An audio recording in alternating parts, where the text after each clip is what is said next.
195. Mm-hmm. Everything is a small. Is small. A guest, sunny side guest. Thank you for that question. Sunny side guest. If you are connected, you can just say yes. Yes. Is there yes? Yes from the back. People from Alex. Is there yes there? Okay. You know, people from Sentin here are sorted. Eh? Okay. So you guys are sorted. Okay. Second good news. All of you will be well fed. No. Uh-huh. Okay. So if you are a size 30 like me, by the time you leave tomorrow, you'll be at 32. So ladies, if you have skinny jeans, mama, skinny jean, tomorrow it won't fit. So by the time you leave, you know, so that's how the program is going to be. You look down, up, it's time to eat. Down, up, time to eat. No, up, I'm telling you. Then the third one, you see there's camera 1, 2, 3, and 4. Uh-huh. So normally, when you go to a stadium, who has ever watched an ANC rally on TV or been there? Anyone? So all of you have done that, ne? You see how strategic cameras are. They will look at the stadium and see which part is full. Where there are no empty chairs, they'll focus there. Then they write FNP Stadium filled up. You've seen that? Even if the stadium is empty, but you'll think it's full. Then they write 88,000 people there, but there was 33,000. Uh-huh. I think people from Alex do not understand what I'm saying. You see cameras, ne? They look at empty chairs. Don't focus there. They look where it's full. So that they say FNP Stadium is full. Okay, they still don't understand me. Let me think. You see people at the back here. Ne?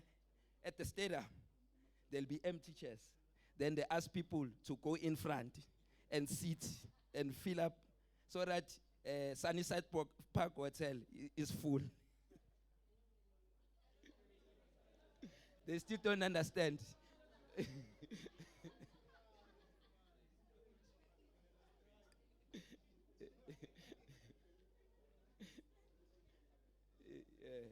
Yeah, my people from Alex. So, colleagues, can we please try to come in front?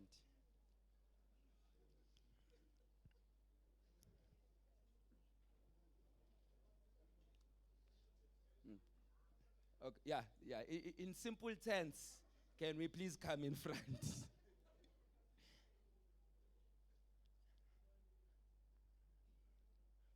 All right. Okay. So, like I said, we have cameras. They are live. So throughout the day, we are live on live stream media. We also have media that is here.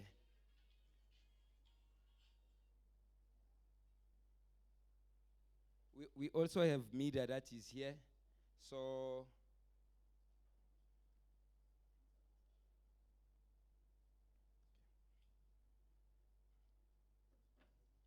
two things.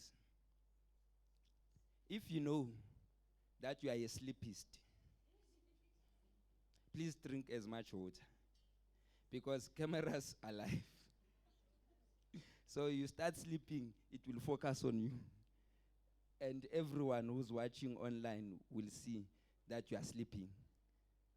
Then secondly, if you know you like games, like that minister who played Candy Crush, the cameras will be watching. Then you'll be the meme of the week. So please, then we have this gentleman. You see this one? In this one. Let's clap hands for him. So this man, every 10 minutes, he posts pictures. And already he's posted. So if you were sleeping, you are already famous. Ladies, if you forgot to put your makeup, eyebrows on fleek, I suggest you do it now. Because this man, the way he takes pictures, I can guarantee you are all going to change your profile pictures. You will change, put his picture, even when they call you to do a profile, you'll use his pictures, So just make sure you are on point. When you see him, if you are seated like this, just change and, if you are a guy, stomach in, chest out, just anticipate a picture from him. Then our social media page for you to access the pictures, to test if he's really good. You can quickly go to Gauteng Enterprise Propeller on Facebook.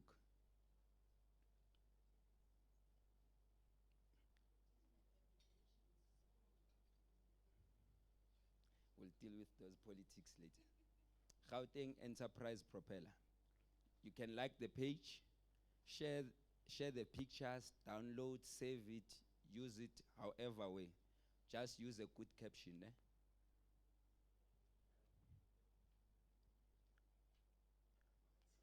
All right. Yeah?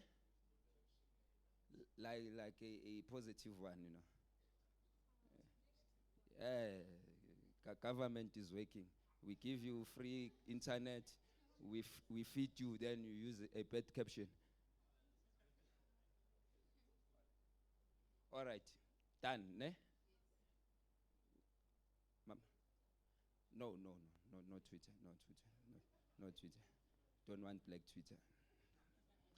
It's just this one, yeah, for now. So you can share, share, yeah. Save these pictures. No IP piracy issues. You save it as a profile picture. It's a gift from us to you, So you will take a lot of pictures of you guys and make sure, even if you are ugly like me, when he takes a picture, it's like yellow bone, It's just nice. All right. Then the second one, I am sure all of you are aware that we are sleeping here for the next 3 days. So there's white sheets, you can linen, sleep, yes. Yeah. No, you see, some people have never slept at a hotel. So it's a great experience for just that few. We've ran these poaching boot camps. I remember when we did Joburg South, we had 6 hobos. We took them from the street because we just wanted them to share the experience. They came in here. I think they didn't bath for 3 months. There was a bit of smell in the room, but that was part of the experience. They slept over, they took a shower, and I remember one saying he's never seen white sheets. And that the opportunity we gave to him, he will cherish it for a lifetime, because it simply gave an indication that the world is full of endless possibilities. I remember there was another one. So it's small things that you do besides coming here and winning. It's just there's small things that are worth value for you guys to be here. So there's also another one. I don't know how, and he found himself winning. A hope. He won. He pitched and he won. Yeah, he pitched and he won. I don't know if you listen to YFM. There's this new trend of hovering. Is that guy who dresses like me on weekends. During the week, he's a hobo, and he makes 400 rands per day. So 9,000 rands a month. Imagine. And when you are here, you are 2 or shy plank, 3,000 per month. Huh? See your life. Uh-huh. Yeah, yeah, yeah. All right. So, speaking about accommodation, because as you are sitting here, just give yourself an opportunity. If you haven't met someone, but you feel they could be your friend, uh, that's your potential roommate for tonight, for the rest of the days. So as you are sitting here, please start pairing yourself. So what you will do, I'll make an announcement during the day where you will write your full name as it appears on your ID and your partner's full names. So it's just a paper with two names. That's the person you are going to share with. However, Penny is a boy. Betty is a girl. Uh-huh. Penny is a he. Betty is a she. There's no other. Yes. So we don't want baby pitching posters in 8 months from now. And apparently yesterday was the last day to make a baby, if you want a baby this year. Because 9 months, unless if the child will be a premature, then it will be born this year. But normal birth, yesterday was the last day. So we don't want our baby pitching posters. So please pair yourself with, if you are a gentleman, with a gentleman, if you are a lady, with a lady. So that when we make that announcement, then we have all the names. Perfect. Is it clear? Yes. So if you are an introvert, you can maybe come to me and say, I'm afraid of asking him or her to share with me. Then I can go on your behalf to ask that this one would like to share with you. And this helps because we've also seen partnerships where people, they were in the same room, all of a sudden they're starting to work together. When we were in Tshwane, there's a lady who does archer. she yeah. Is it more trading? Yes. She manufactures her own archer. Aina, you know this seat inside? Yeah, archer. There, you chow and throw it away. Yeah, no, her archer you eat. Just eat. You don't take away. Then there was someone else who produces fish oil. And they met. And now this one supplies this one with fish oil. This one does the archer. No. So those are the collaborations that happen. And it's part of this process. So the greatest experience is the relationships that you guys have amongst yourself. So it's not about winning. Yes, it's a competition. Some of you will win. A lot of you are going to lose. You know. It's like when they say in KZN, 1 in 3 people are HIV positive. You start counting 1, 2, baka. 1, 2, baka. So as you are sitting here, if there's going to be 15 winners, you say there's 100 of us, so 1 in 15 will win. So you start counting 1, 2, 3, 4, 5, 6, 7, 8, 9, 10, 11, 12, 13, 14. Winner! So all of you are losers. So, but you guys are going to have fun. There's ample opportunities we are going to share. We are going to challenge you. Some of you are going to get heart attacks. Some of you, I will find we've seen guys when, because there's a time where people have a minute to spin it, a minute to pitch with the work that they do. You'll find someone running around it, walking around a tree like this, preparing their 1 minute like this. So we look forward to seeing those experiences. We have cameras. It's just going to be an awesome day. So we are going to have fun. So to officially kickstart the program, colleagues, By the way, I'm Tabang Mabuza. So I'm the one you've been calling and so forth and so forth. Okay. So to kickstart the program, this is what we are going to do. Ne? We are going to bring the energy inside the room. So the guys who've attended before, the returned soldiers, they did not win, so they want to attempt. Hopefully they will, maybe, we don't know. You see, we all know Michael Jackson, right? Yeah, not Jackson. Jackson. I know all of you have never been to his live performance. It's only people like us who are connected who once saw a live performance of Michael Jackson. You, so normal when they introduce him on stage, there'll be a program director. Ladies and gentlemen, the king of pop and so forth and so forth. Then they say, we welcome Michael Jackson. Then he goes on stage. Then women will be screaming. There'll be brass coming out. Gentlemen will be, everybody will be screaming and screaming and screaming for Michael Jackson. So we are going to do that. You are going to scream for me. Yes. Yes. But I'll show you how we do it. So before he comes on stage, Michael Jackson, the way he was too good such that he'll stand like this. When he moves his hand, people will scream.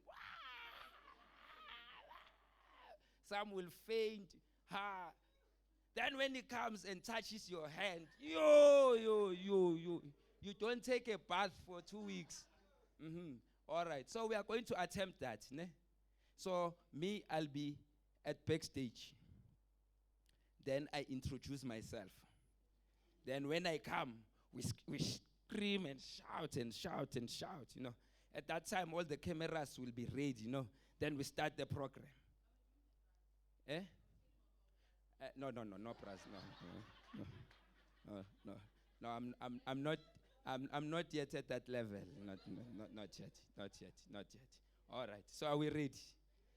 Are we ready to turn hip hop fans? What kind of hip hop to turn shit up? Yes. Yeah. Are you ready? Is it turn shit up? Yeah. Don't know what they say. Yeah. Like, you feel me? Yeah. All right. So I'll go backstage. Then we start it. Ne? Camera 1, ready. Where's 2? Wait. Okay. Camera 3, 4. Oh. 1, 3. Oh, 1, 2. 1, 2, 3, 4. Nayibona ke. So niwabheka ama-camera kahle. Mawulala yakushaya. Shaya induku, yathela. All right. So are we ready? Okay. Let's just wait for the photograph. Okay. Stand by. Ready? Okay. So I'm going backstage. I'm backstage. You don't know that I'm here. I'm going to introduce myself. Then I come on stage. Okay.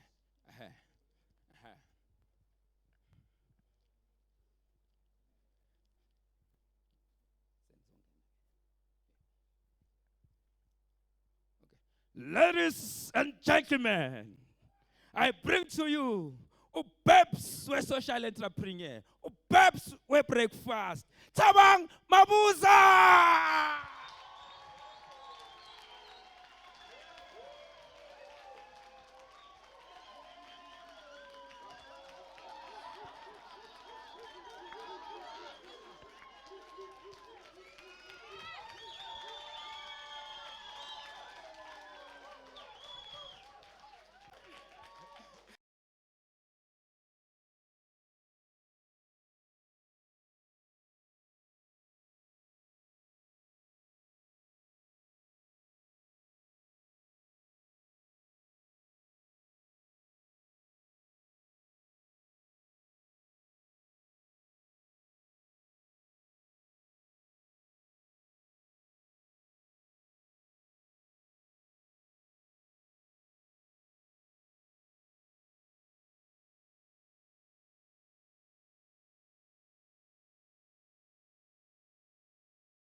Patrice Motsepe in the mines have met him? Never, ne? They just know of him, ne?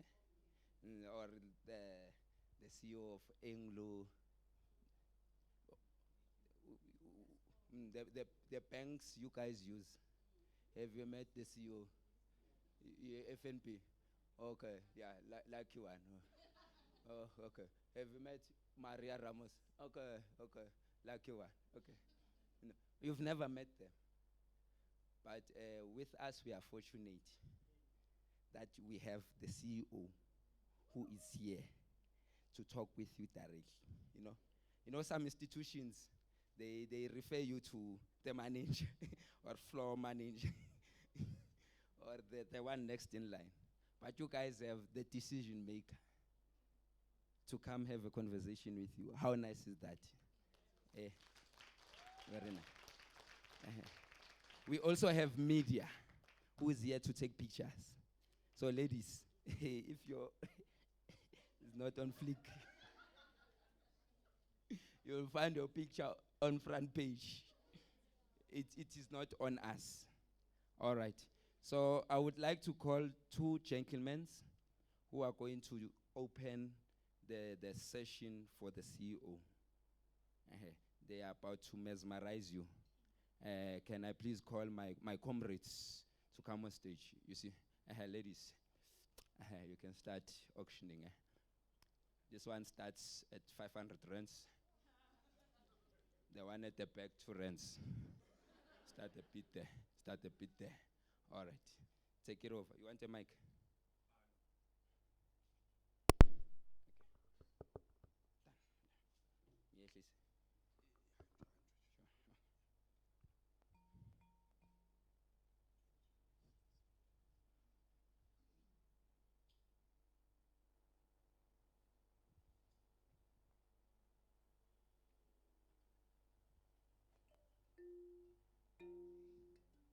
Done. Yes, please.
Thank you very much. Can we please give them a round of applause once more? Ladies and gentlemen, I give you the CEO of the Gauteng Enterprise Propeller, Mrs. Leah Manenze.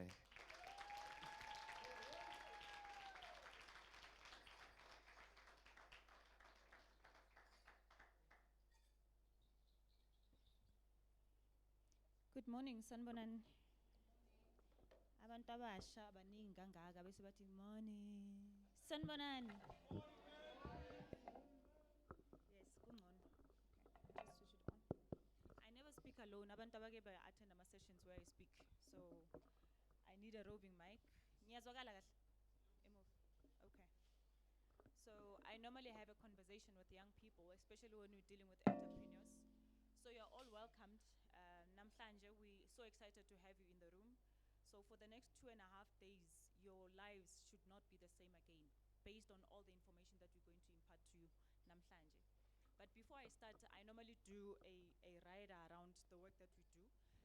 We've seen around 997 young people in Gauteng since November and visited around 26 townships.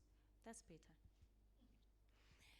We've visited 28 townships across Gauteng since November last year, and we have 90 winners since then. So we've spent close to 3 million just awarding young people who come up with nice, innovative ideas over the period, and these guys are doing exceedingly well. And I'm sure Tabang will continue to share some of the good stories. And on the numbers that we've seen, 187 were unemployed young people who attended the sessions. And I know some of them walked away with jobs. They were recruited. Even the camera service provider recruited one of the young people who had attended the session. So you cannot come to these sessions and keep quiet, uzo decorate a room. You need to really have conversations with other people that you are sitting with, because you might never know. These are people that you actually need in your value chain. But before I start, I always talk about the importance of health.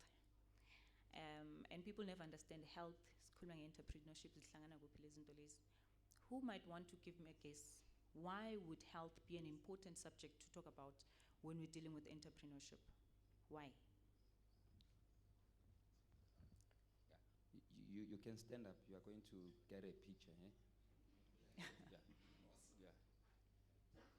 Yeah. Good morning, everyone. My dear ma'am would be that with good health, you are able to achieve your goals. You'll have the energy to pursue whatever programs that you have for yourself. Thank you. Correct. The reality is you only have one body. And if you're an entrepreneur and you are sick, you lose money. So it becomes important that you take care of yourself. And I mean, most people drink, we all do. But you must always be cautious when you do these things to say, uzo affect your liver and all of that. So you must have a support group, yabangani abazokudonatela one day when you need. As an entrepreneur who plans ahead, the same way you plan how you want to treat your value chain, who you want to buy from, you must also have a support group for your liver, nama donations and lungs and other things. So I always talk about health because it's important that you take care of your mental health, your physical health, and your spiritual health, because those three, once you get them mastered, you have a recipe that is really winning. I mean, entrepreneurship is about being able to manage your emotions. That's my short definition. I can give you all sorts of the scholar definitions. I mean, one of it is it's a person that's resolving problems but gets paid for resolving those issues. That's an entrepreneur as well. That's another definition.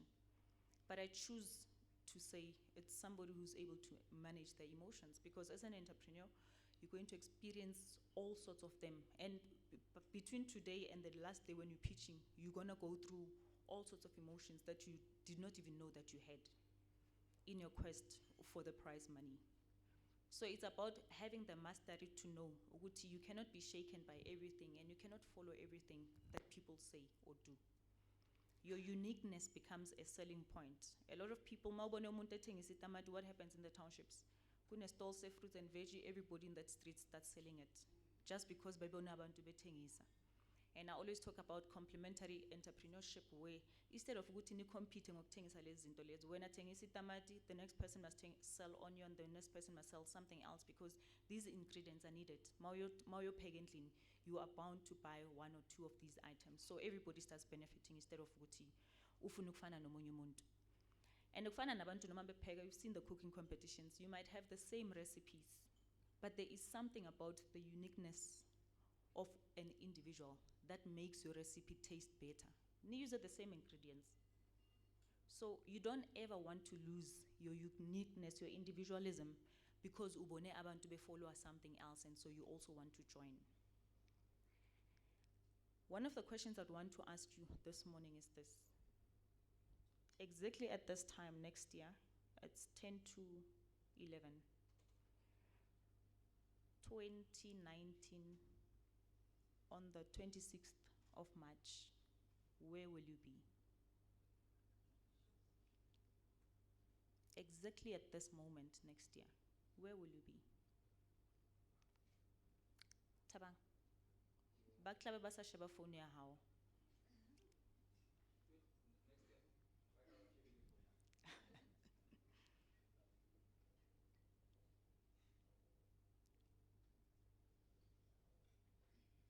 Sanibonani.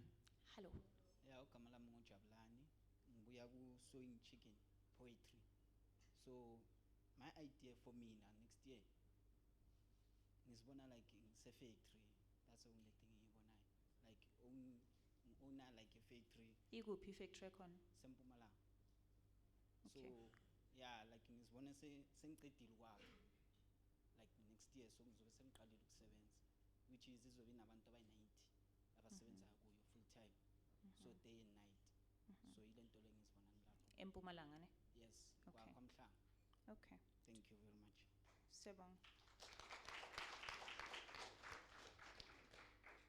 Ladies? Yeah, can we get a lady? Okay. Dumela. Hello. It's my first time attending this Propeller, but thanks very much for the opportunity. What I do, I'm in textile and furniture. So what I do, I manufacture pallet furniture from the back of my house. I just started 2 months ago, and I do have a client, Efuna, furniture for restaurant, and I have other individual orders as well. So just hoping that in the next year to open my own warehouse where I'll be manufacturing from. Usahopa. You are hoping, where is the restaurant? Not or the a factory? restaurant, Where's the factory? You plant yako, where it's is at it? home. So I'm working from home. So na from next the- year by this time is obisasendlini. No, what I'm saying is I want to have a warehouse where Where? I'll be manufacturing. Kuphi? I'm not sure. Yabo? I'm still searching for a place. Okay. The reason why I asked, the gentleman was spot on, Atu Uzbone Sempumalanga, you need to know exactly where you want your factory. Because the only way you're going to work towards your dream is if you know exactly where. Because then you know which you start doing research about who owns the property, how do you negotiate, how much does it cost, what do you need to be doing right now for you to be able to get to that place by next year, this time. So those details become important. I know a lot of times we just talk about short term, long term, and it's just terms that we throw around.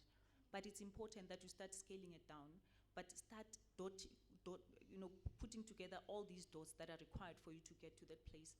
Kufana no moto, even if you can put in navigator, for as long as it doesn't move, it will never get there. It will always just be that idea. Here's the address, but it needs to move. But the difference is, for an entrepreneur, the movement means understanding your value chains, understanding who you need to speak to, understanding who you need to meet with, and having the exact idea of what are those numbers that you're talking about, which leads me to the next question. When on the phone yakho, sizobuza wena ke, what's your purpose? Besides ukuza nefone disturb by kuma sessions. Yeah.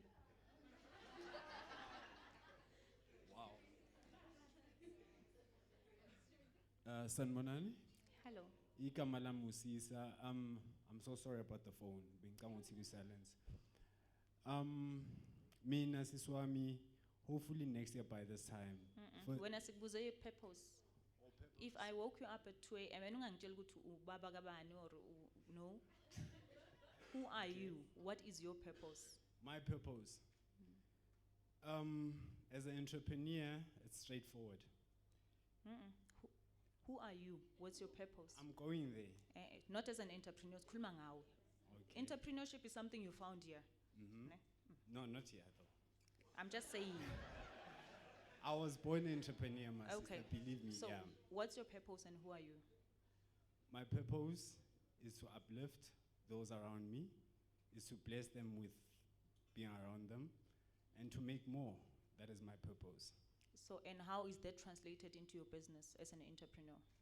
How is that translated? What Ba- is your business about?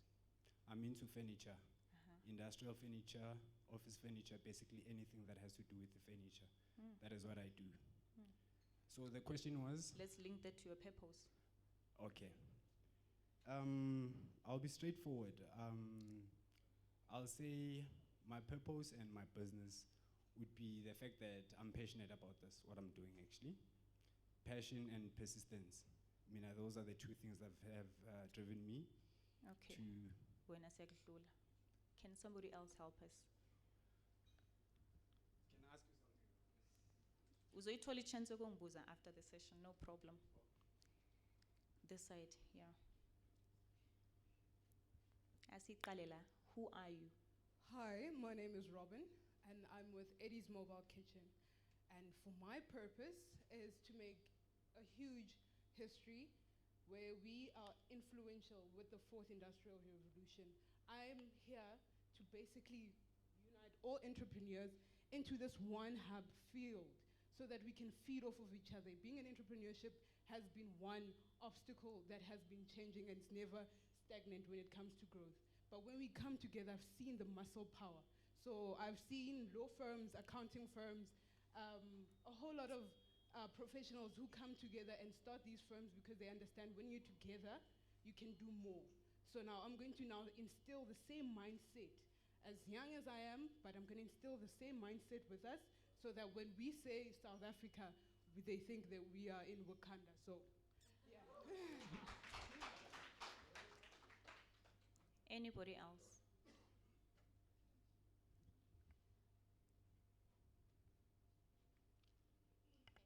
Thank you so much, Tabang. Good morning to everyone. Thank you, Sisi. The question is, who am I, right? My name is Rekupile Belebesi, and I've launched. Hey, I'm not. It's launched. It's a company called Belebesi, and it's a furniture company, and it's deco and accessories. My purpose is to create. I am a creative. I can't sleep. I'm up at 2 a.m. I see patterns. I see color. I see happiness everywhere, right? So my purpose is to create, and obviously creating has an effect on making people happy. Upliftment, he mentioned that. By default, if you create beautiful work, it makes people happy. And so, yes, you can ask more questions. I don't know if I'm on the track. Spot on, sis. You're a creator. That's who you are. And it translates into your business, and that is why you're going to be doing so well. And because I said it, you're going to do extra well. Oh. So congratulations for being able to identify that. And maybe let me get one more person. Yeah, one gentleman. Okay.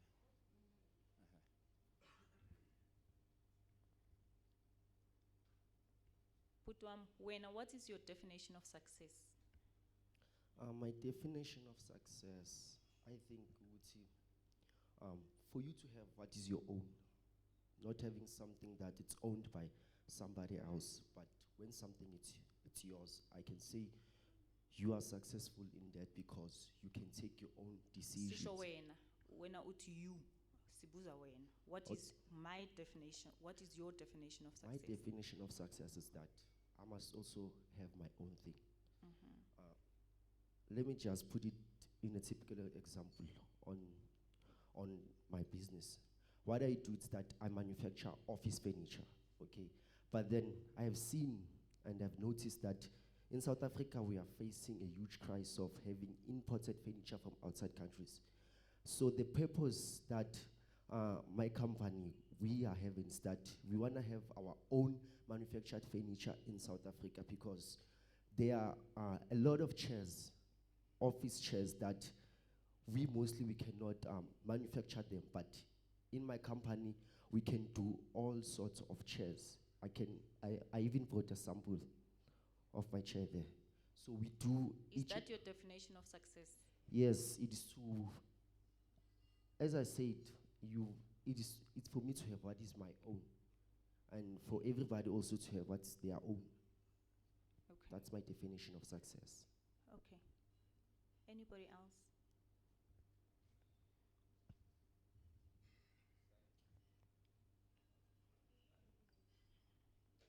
Anyone? Hi, my name is Dobin Plongo. Hi. Sorry. My definition of success, I was initially confused by that until I found out that biblically the success is defined by following the commandments of God. And what I've also noticed is that a lot of the things that we associate with success actually don't even contribute to us even making it to that point. So I feel like if we start at the starting point, we'll eventually get to all those other things that we naturally consider as success. And you're spot on. The difference is it still does not define what your success is. The biblical way, spot on, but whilst you pursuing that and you're an entrepreneur, what is going to be used as a measure of success? I believe that it will be achieving the goals that I've set for myself. And it's a continuous process. Okay. Anybody else? Oh, sisters, ngapha. Which one? The white. Oh, both white. Yeah. Hi, my name is Tando from Gabeka Show. My definition of success is wholeness. When I'm doing what I want, when I'm doing what I like, when I'm living my purpose, when I'm living what I was made for, then I'm successful. I'm currently not, because I'm working to put the food on the table, but I'm not working according to my purpose that I feel it's my purpose and doing things that make me whole. Okay. It's always very interesting to get feedback from young people because sometimes we either use generic terms that we hear on the streets. I mean, some of us, they say change will always happen with or without your permission. Sometimes you find yourself doing furniture or clothing or whatever because your mother was doing it or your grandfather, and then you saw them do it and they were living from it, and so you joined. So by default, you ended up in that place, not because you deliberately from the age of 5 years decided, this is what I want to do. And because of that, it's always important to go back and take stock as an entrepreneur to say, why are you where you are at that moment? Where do you want to go? Is this exactly what you wanted to do? Because people who do extremely well are those people that find it naturally to do these things. It doesn't mean it cannot be learned. You can still learn it, but it depends on the dedication and the fact that you can manage your emotions, because once your expectations are there and you see achievements being here, you either get frustrated, hence being able to master and manage your emotions become important. For as long as you know you've got control of how you feel at any given time, and how you define success and failure and all of those opportunities, it's entirely up to you. That is why you can go to a David Gau show. There's people that will laugh at a joke, and there's those that are just not going to laugh. And you can't force it on them. It's because they've made decisions about things that will find funny. Like some people would make women jokes and some will find it offensive. It's a choice. You've decided these are your thresholds. So you must be, like, as an entrepreneur, your time becomes very important and how you spend your time. I always find it interesting that all of us are in Instagram, Facebook, and Twitter, but I ask how much of that takes your time, your valuable time that you should be investing in your business as an entrepreneur, or who do you follow, and what sort of information do you feed yourself? Because out of the fullness of your heart, the mouth will speak. So if you feed yourself all these things, bobonang and whatever, the question is, are you looking at them because you want to find out how they got to make it that big? Is it in the sector? Is it something that you want to diversify into? What is the purpose? Because whatever you feed yourself should be helping you as an entrepreneur get to a place where you want to be. You should be making linkages, and I'm going to encourage, I know Tabang is going to do this at the end of the session, to make sure that all of you remain connected, because it's through these connections that you can do exceedingly well. My next question, Tabang. Volunteer, let's be anybody, try me. Once more. Yeah, key number 1. Which one? Raised both hands. Okay.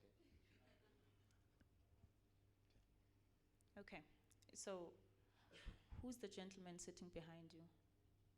This right here is Pumla.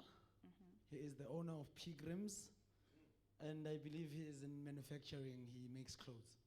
And the lady? The lady right here is Tuli Makofane.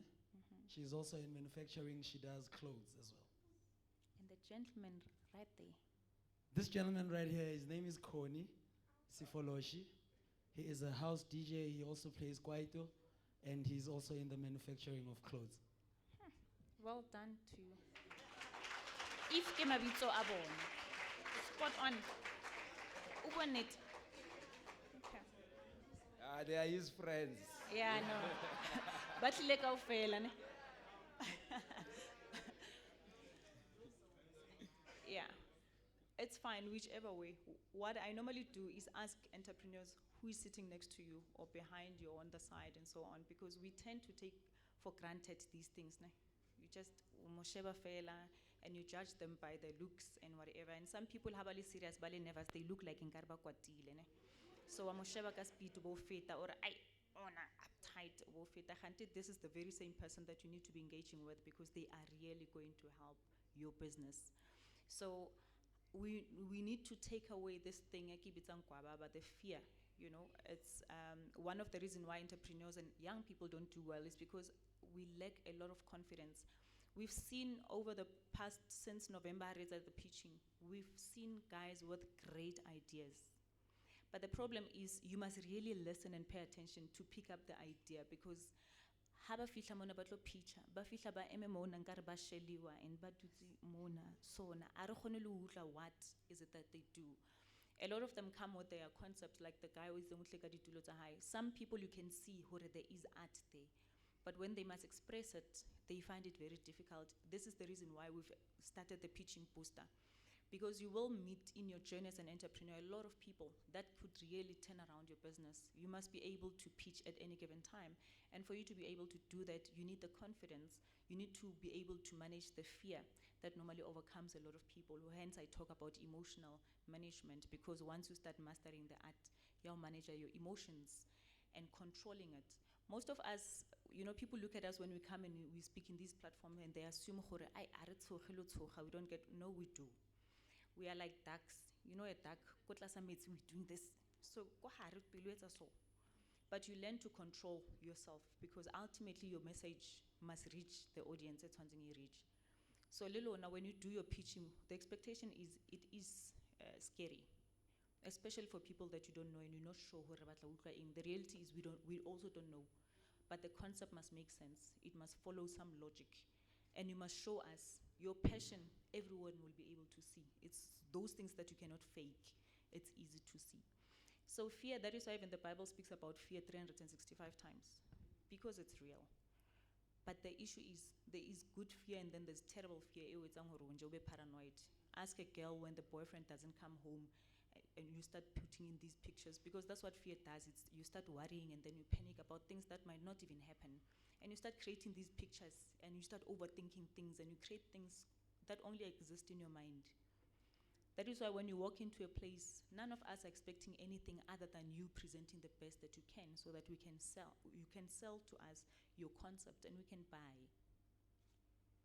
Mastery and understanding how to manage your emotions will always help you as an entrepreneur in your journey of being an entrepreneur. So in the next few days, we'll be talking a lot about the value chains and making sure that you understand the value chain of the sectors that you are in. You need to be able to adapt to change as an entrepreneur. And the beauty about being a small business is that you're very adaptable to change. You're not like big businesses where change means closing the factory. No, you're still at the stage where you can adapt and make the changes that you require to make sure that your business become more efficient. You know that the fourth industrial revolution is here. That means most of the stuff, get technology, it's innovation, it's moving fast. How quickly are you able to adapt? What do you know about your sector? How do you start forecasting? Because in the next 3-5 years, there might not be a need for so many desks and furnitures, because people might be working from home because there's no need. So who's going to be buying those things? So you need to start thinking about that. I recently went to the movies after a long time, go Eastgate, and I was shocked to find there is not one person that helps you out at the gate. You go there, you look, you click, you even order your snacks and stuff, and you just go up to collect.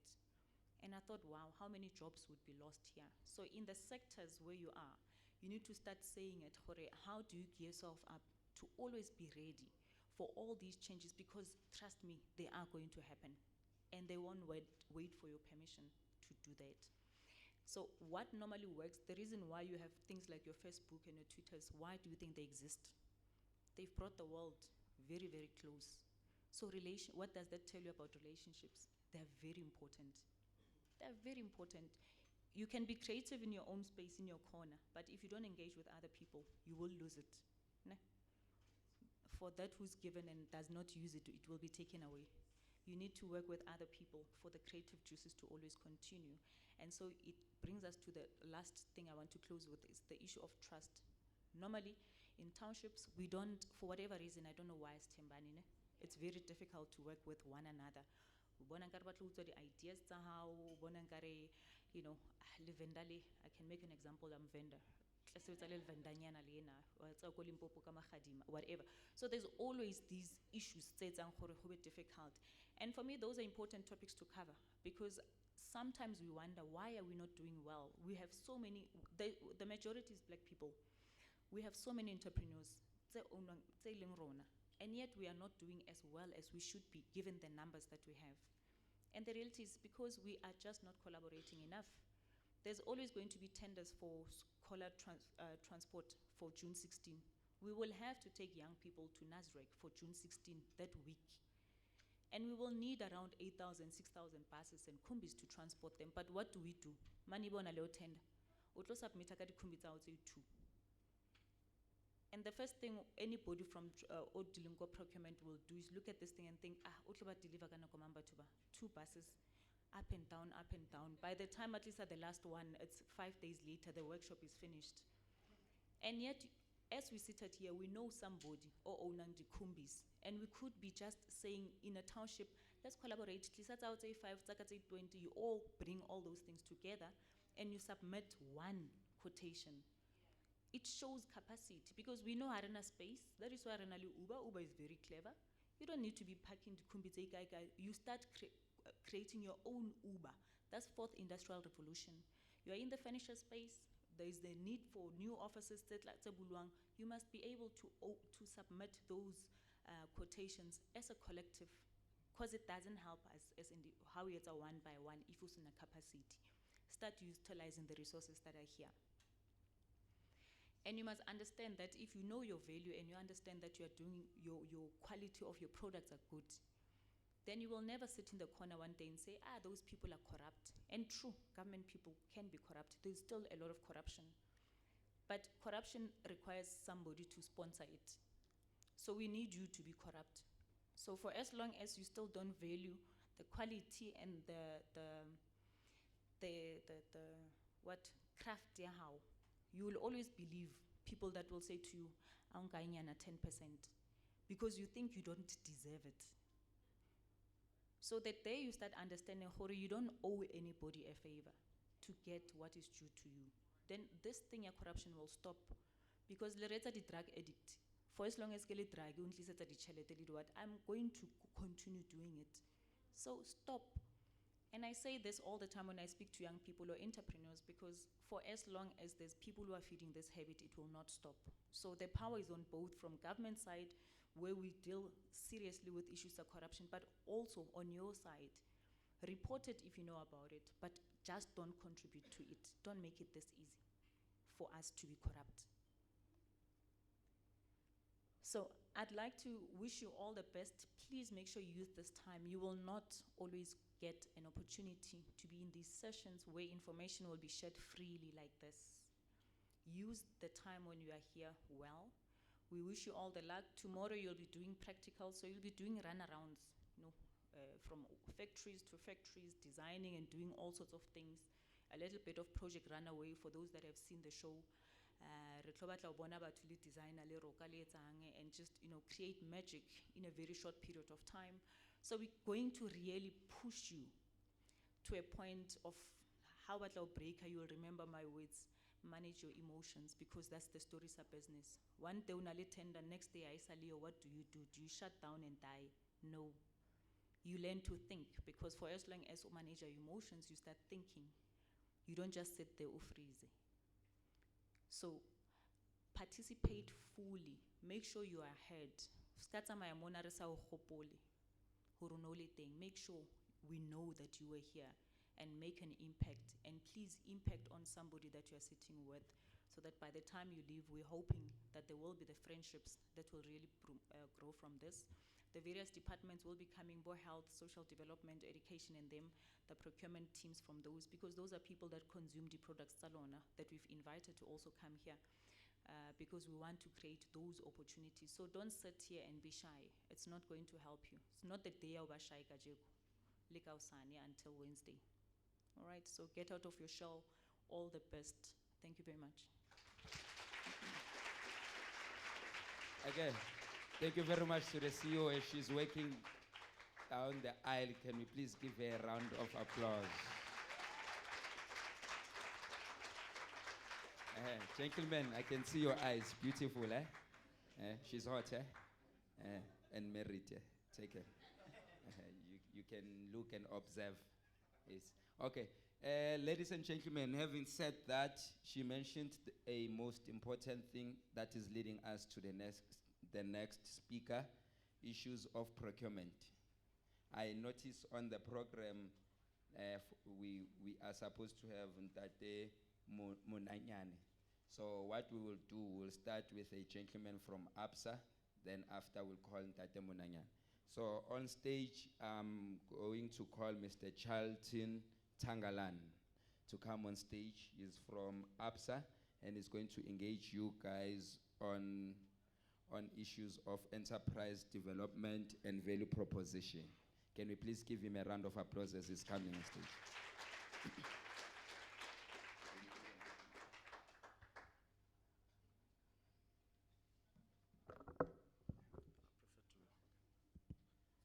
Morning all. Entrepreneurs, Tulia, Program Director. My name is Charlton Thangalan. I'm the Provincial Manager for ABSA Enterprise Development, a position I've held for the last 5 years, but I've been in the group for the last 21 years, so I'm giving away my age. I've been with ABSA straight out of university and I've worked across the departments, but I find that my calling is in the space called enterprise development. But before I go into the value proposition that I'm passionate about and how I'm going to help you, I want to take a step back, and I sat in over the last 15 minutes and heard a few very key and pertinent words. There was a question raised about what is success, right? And the question was around, what does success mean for you? Let me tell you what I want to achieve out of my 30 minutes or 20 minutes that I have. That's my success for today. But before I do that, let me give you a generic view of what I think success is. Success is different things to different people at different points in time. Very critical. What does that mean? Your success today is not just success tomorrow. It means you've got to better yourself every single day, every single week, every month, every year to make sure you can strive to succeed in your business. I'm tired of the statistics that speak of 90% of small businesses fail in their 2 years. I don't give speeches about that. Mine is about 90% of businesses succeeding in the first 6 months. And what I'm about to talk to you about is exactly those key 3 pillars that you need to embed and ingrain in your DNA as you drive your businesses going forward. The second thing that was pertinent to me was a question that was posed to the gentleman, and your name is? Tamsang, that's fine for me. Right? And the question was asked by Leah around people that are sitting at the back side of him, the front side, the left side, or whatever, but what was that about? And some guys made a joke and said, yeah, it's his friends. What was that? Networking. The point is, we come to gatherings of these not for the meals. No, guys. We come here to network. We want to understand who sits next to us. What business are they in? Are they a competitor? Can we still work with them? Can there be a supplier? Is he got contacts that you can procure cheaper material? That's the opportunities, people. That's critical for me. Now, my success, before I give you the CVP, which stands for Customer Value Proposition, is that I want you to understand that my role within the ABSA group is to support you as small businesses in making your businesses sustainable. Not tenderpreneurs, but sustainable businesses that's beyond tenders across public and private sector, hence you see me standing here.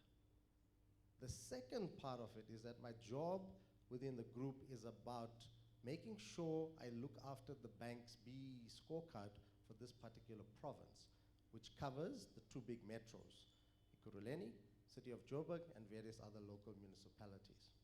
That's my responsibility. What is job creation about it? It's about alleviating poverty. It's about making sure that there's proper education for all. We have what we call a citizenship agenda for the bank. And it speaks to the following 3 pillars. Number 1 is education. Number 2, financial inclusion. Number 3, enterprise development. This is driven through our executive board. And all it is, it's about empowering and supporting and nurturing the communities in which we serve. So under education, we have what we call ready to work. That's for students, young people that are still wanting or deciding whether they want a journey through the world of entrepreneurship or be a salary earner. What does that give you? Interview skills, building your CVs, interpersonal skills, and the like.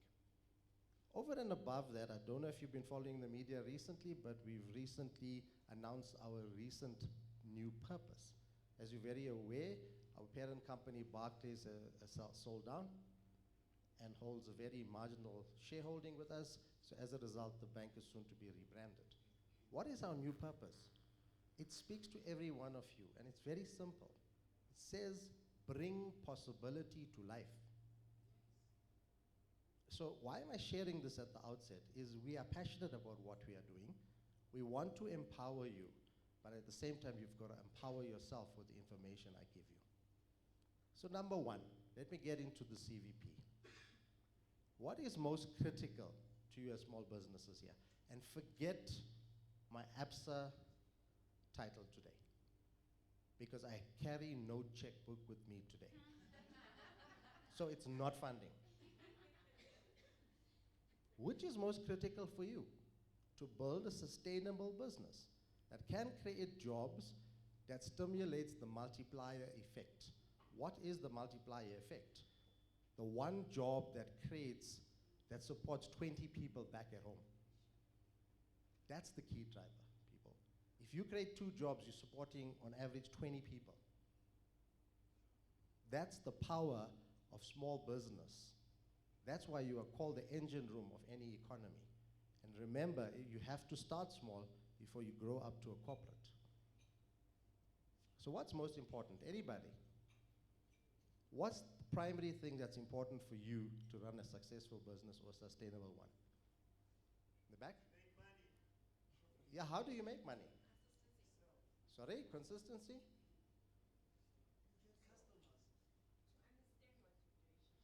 Customers to understand what you're doing. You're spot on. What is customer? You heard the adage, customer is king? It's still alive and kicking. It is access to markets. That's the key pillar of our value proposition. How do we help you with access to markets? What's number 2? Access to business development support. And number 3, access to non-traditional funding. And the operative word is non-traditional, because we're doing it differently. So let me take you through access to market. How can we as a bank help you? And I don't represent group sourcing, who is the ABSA department that are there to give you contracts and award you tenders. I'll give you a view as to how you can become procurement ready, because I deal with the department. So what is access to markets? Very simple. We have a procurement portal that we've paid for the development of with a company called Supply Chain Network. We've paid for this about 4 years ago. The website is www.scnet.co.za. www.scnet.co.za. That stands for Supply Chain Network. What is this platform? It's an electronic marketplace. It links big business to small business to small business, as well as corporate buyers with each other. Exactly to my question earlier about the networking. You have a basic membership and a free membership. Basic does not give you access to buyers, but it helps you to build a credible company profile. Premium membership is about 290 Rand a month. If you're ABSA client, you get a 25% discount. The point is, you need to become visible to corporate buyers out there. I checked this morning, the latest statistics as at the end of February is that we have 6,800 corporate buyers on the database and more than 63,000 SMEs that are willing to do business with yourselves. Why is this important? You have the BEE codes. It's the biggest and greatest opportunity, and also from a transformational point of view, supply chains within South Africa are lacking transformation. It's out there. There's major serious companies that are off the scorecard. They're not even on a level 8. It is your opportunity. So please go onto the website, have a look at it, play around with it. If you become a premium membership, a member rather, you are subjected to verification.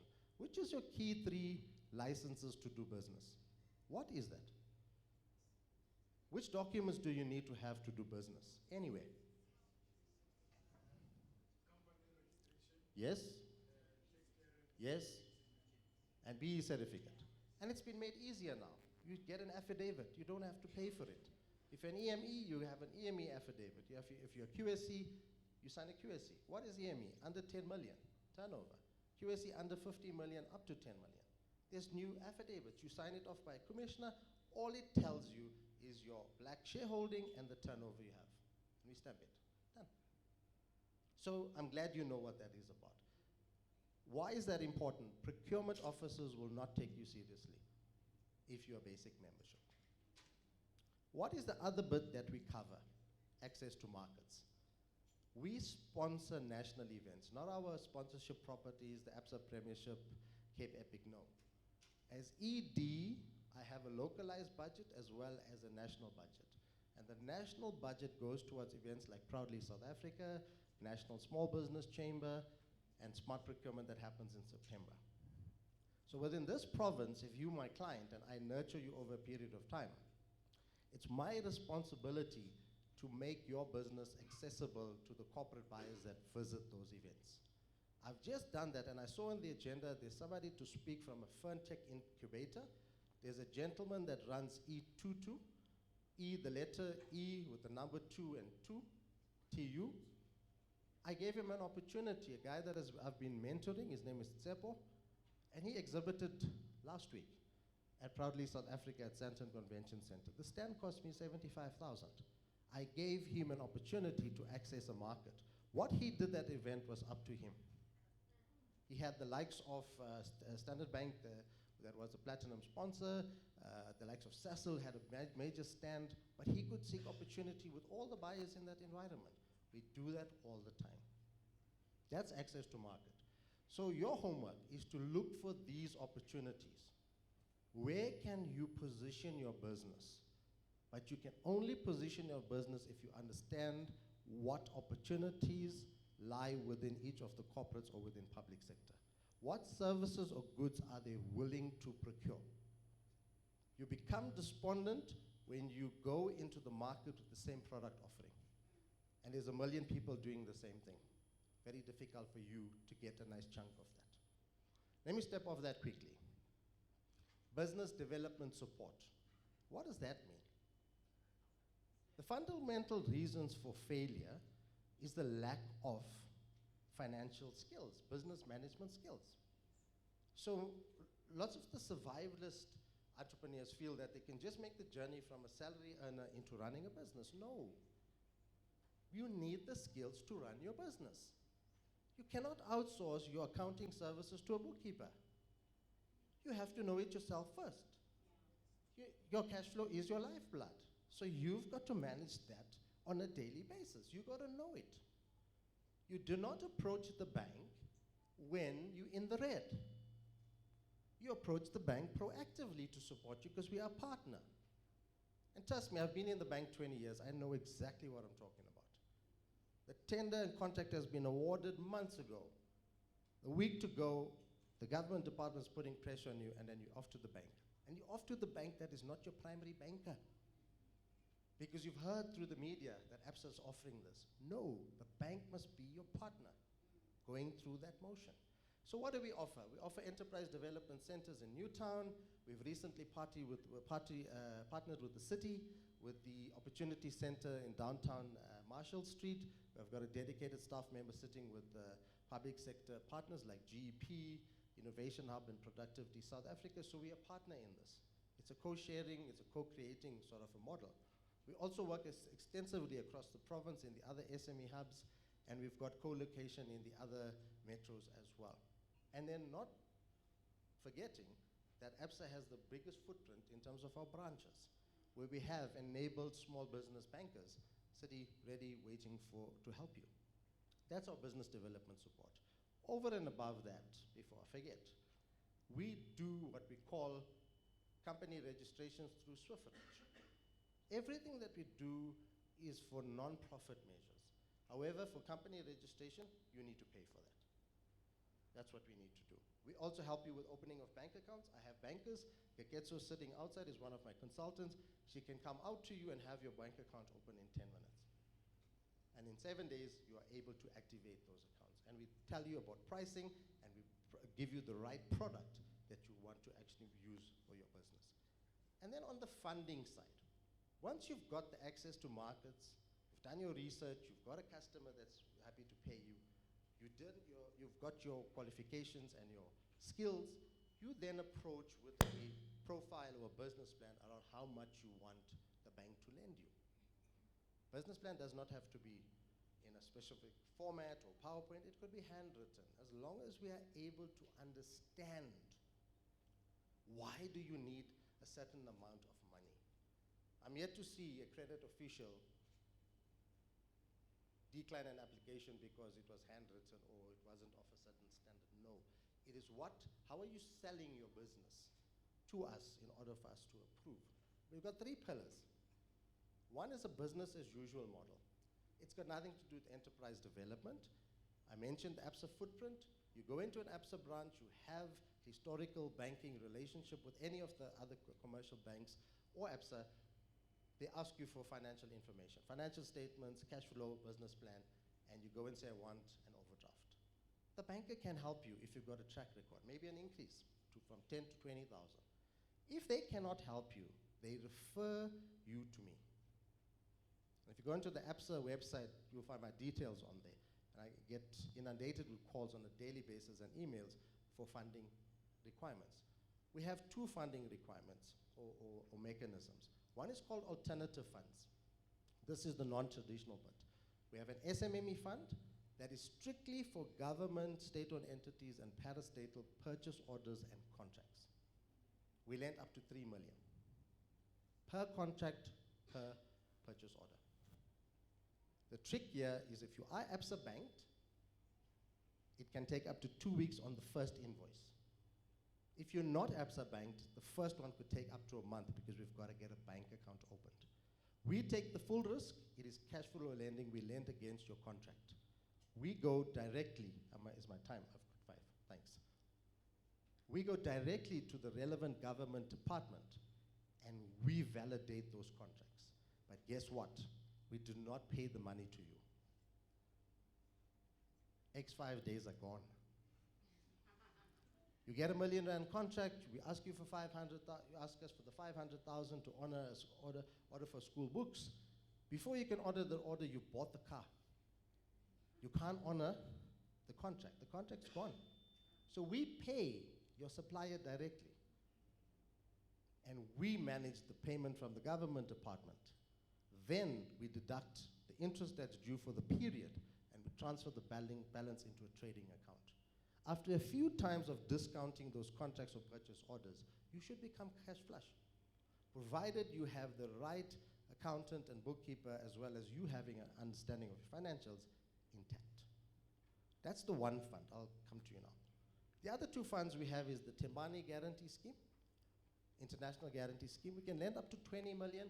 This is quite expensive. It's the fund of last resort because it's quite expensive. You can go in excess of prime plus 6. And at the moment, prime is 10.25, so that's quite expensive. Plus, there's also indemnity fees that you pay. You pay for the loan up front, and you pay on a yearly basis. The fee is about 2.8% once off, and then 1.5% per annum on the reducing balance.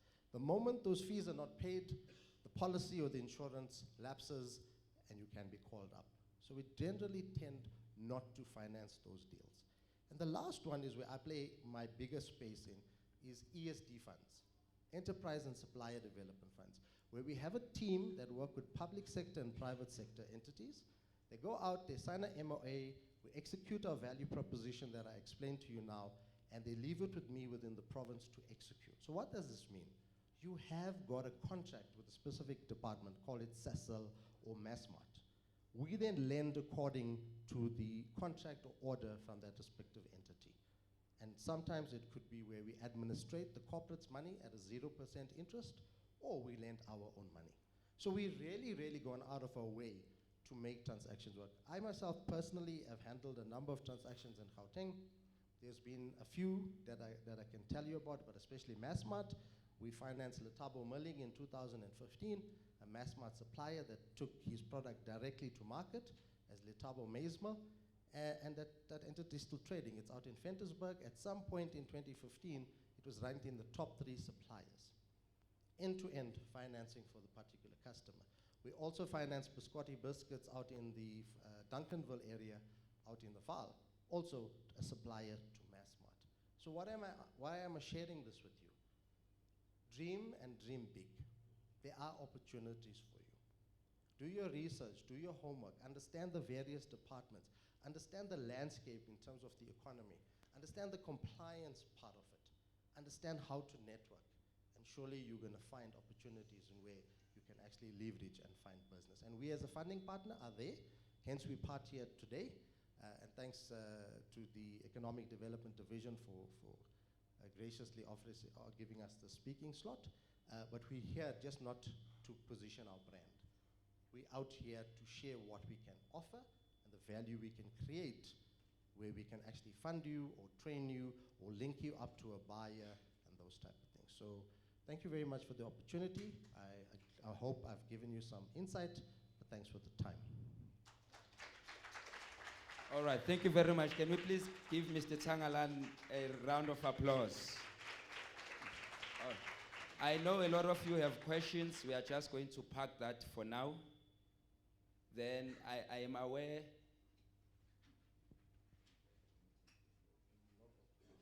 Yeah, he is around throughout the day. So during lunchtime, you can grab him, have a conversation with him. Correct, perfect. All right, so I know a lot of you want the money. Want the loan. All right, can we please give him a round of applause as he's going? All right, so ladies and gentlemen, there's a gentleman I'm about to introduce now. So I will like to ask you to help me as we introduce him. So can everybody stood up? Stood. Now that everybody has stood up, is a done deal. You see, English, we play with it. All right. So, ladies and gentlemen, we are going to make this place rain. So, this is how you make it rain. This is 1, 2, 3, 4, 5. Then this is thunder. Thunder. All right. Ready? All right. 1.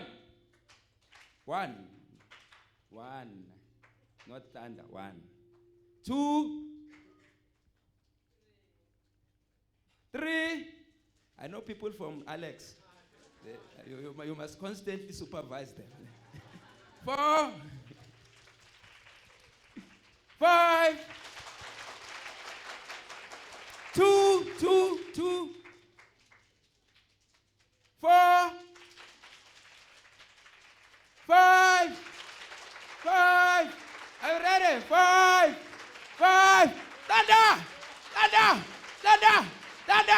Thunder, man. Thank you very much. Ladies and gentlemen, I give to you Mr. Lebogang Maile, the MEC of Economic Development in Gauteng.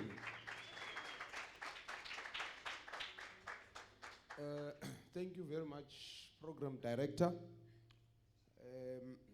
I would have preferred to speak from there, but it seems it's better here because I would want to, energy, think and all that. But anyway, because I'm not going to say much, especially when we speak to entrepreneurs, I don't like telling people about entrepreneurship when I'm not one myself. Because you run businesses, the daily struggles and problems you face, I cannot assume that I know them better than you. And I know every time when we speak as government, we always speak about what we have done. And people always ask the question, but what we have done has not yet reached me or whatever. So, because we've got big problems of unemployment, of poverty, of inequality, no, it's just the proximity of this thing, yeah. Inequality, people are desperate for government intervention. everybody wants government to do something, and there is nothing wrong because it's the government that is supposed to provide for the people, especially the vulnerable. But sometimes people don't understand the constraints that government faces. But sometimes government also creates an impression when it communicates that there's enough money for everybody. So if you say I'm an entrepreneur, we say go to GEP, go to IDC, go to NEF. And there will never be enough money, especially in government, to cater for everybody's needs.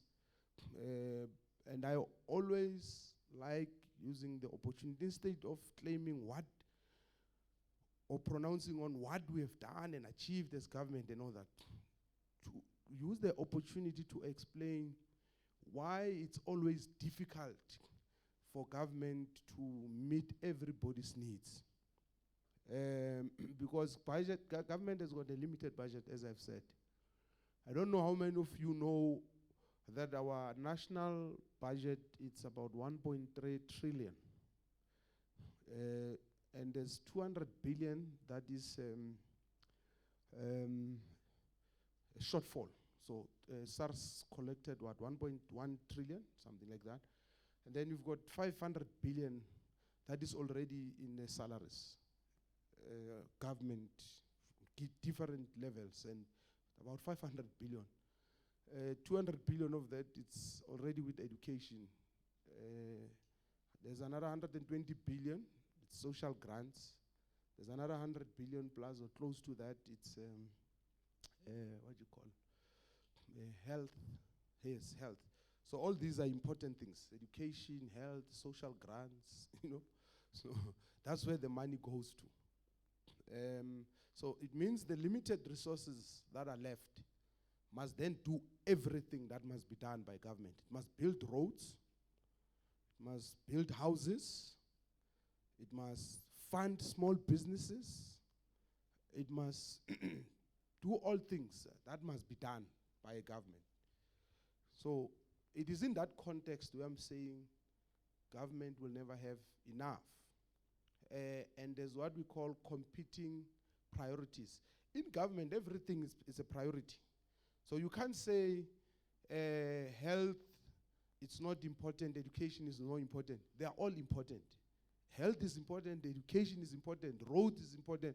So that's why we say we've got what we call competing priorities in government, because everything is a priority. And therefore, it's not easy to say we are taking money from here and we're putting it there because this is not important and all that. So that's a constraint of governing.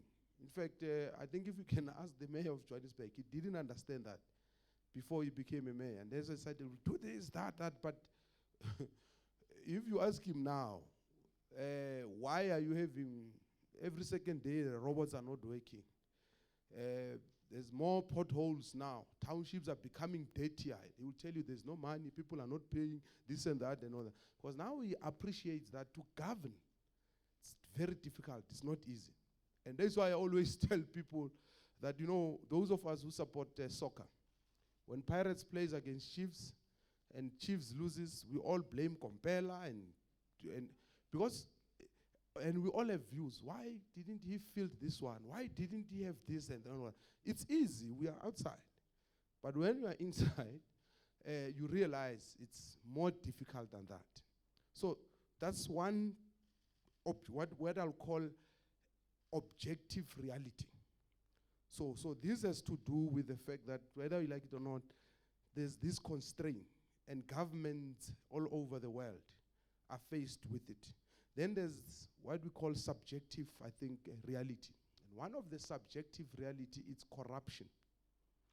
Remember, we've got limited resources, but now these limited resources are now being stolen by people who are supposed to deliver to our people.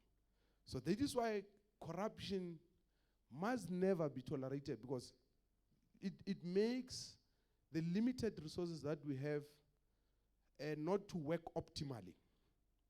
And you've got this thing that no, you have to know somebody in government for you to be helped. So it's there in society.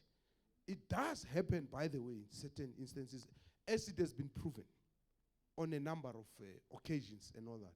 So the question is, what do you do as government to change that perception? Well, not perception. Let me say a problem. Because if you say it's a perception, it's like we are not convinced that it's there. So the first thing is that we must be convinced ourselves that we are sitting with this problem. So what do we do to deal with this problem? So fortunately now, you know about the state capture. There's investigations there. The president at the national level is doing all sorts of things and all that.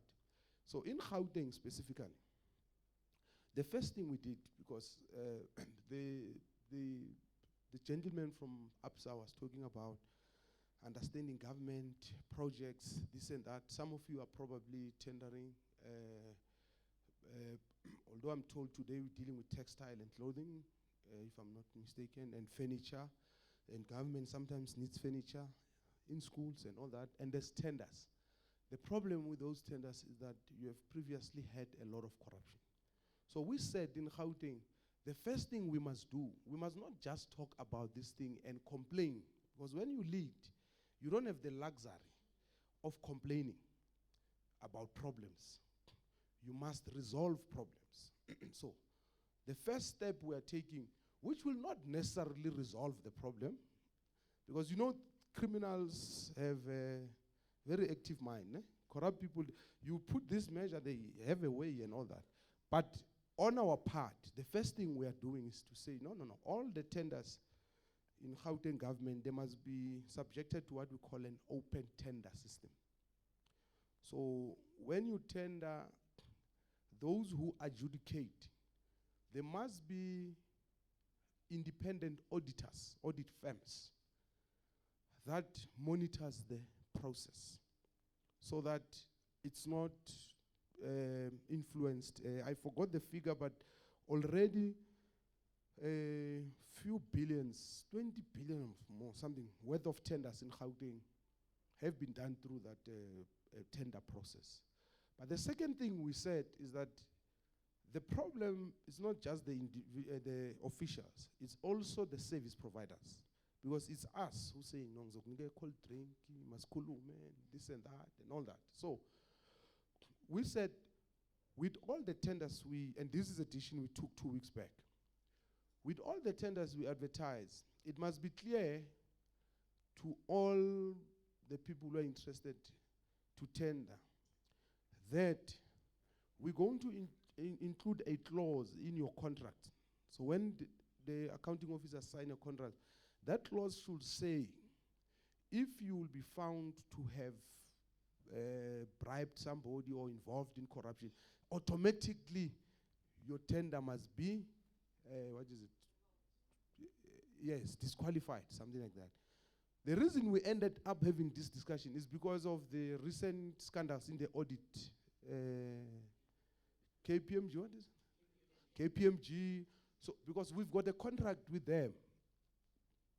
So we are saying, how do we cancel it? Because remember, there's morality and there's law. Morally, what they've done, it's wrong and all that. But in terms of the law, they've not done nothing wrong to us. But what is more important for us as a government, it's morality. And that's why we are taking that posture. But we then said, this thing must not be something that you just leave to whoever is a premier or MEC at the time. Let's make a law.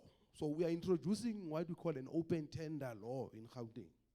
There is no such a law in the whole country. We're introducing it here. So that we make it clear that we don't tolerate corruption and we're doing everything we can to fight it. But that's why you also have programs like this, pitching booster. Because this is an open process, objective process. It is about your ideas. There's nothing to do with who you know. By the time you finish here, I think how many people, I can't remember, will be getting what, 150,000, something like that. So by tomorrow, some amongst you will be having some money in your place. You came here, I hope it's not because you know people, whatever. It's because you are the right people who must be here. Because one of the problems post-democracy, government has, and that's why I don't like talking about what we've done and all. We've done so much, by the way. So much. But the problem is that we have had wrong people being beneficiaries. For instance, take business. You give people who don't run businesses money.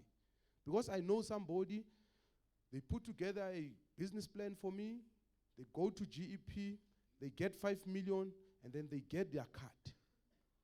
And then I'm left with 3 million. I buy an X5, change my wardrobe, change drinking whiskey now. I no only drink single malt, and I smoke cigar.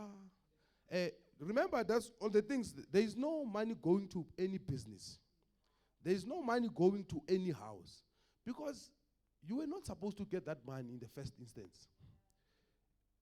And because it was easy to get it, you believe, no, I can get another one. So it's easy. You just finish. That's why election kunale concept ukuthi umuntu wile. Most cases, because abanye bawo azange akuvuka nokuvuka.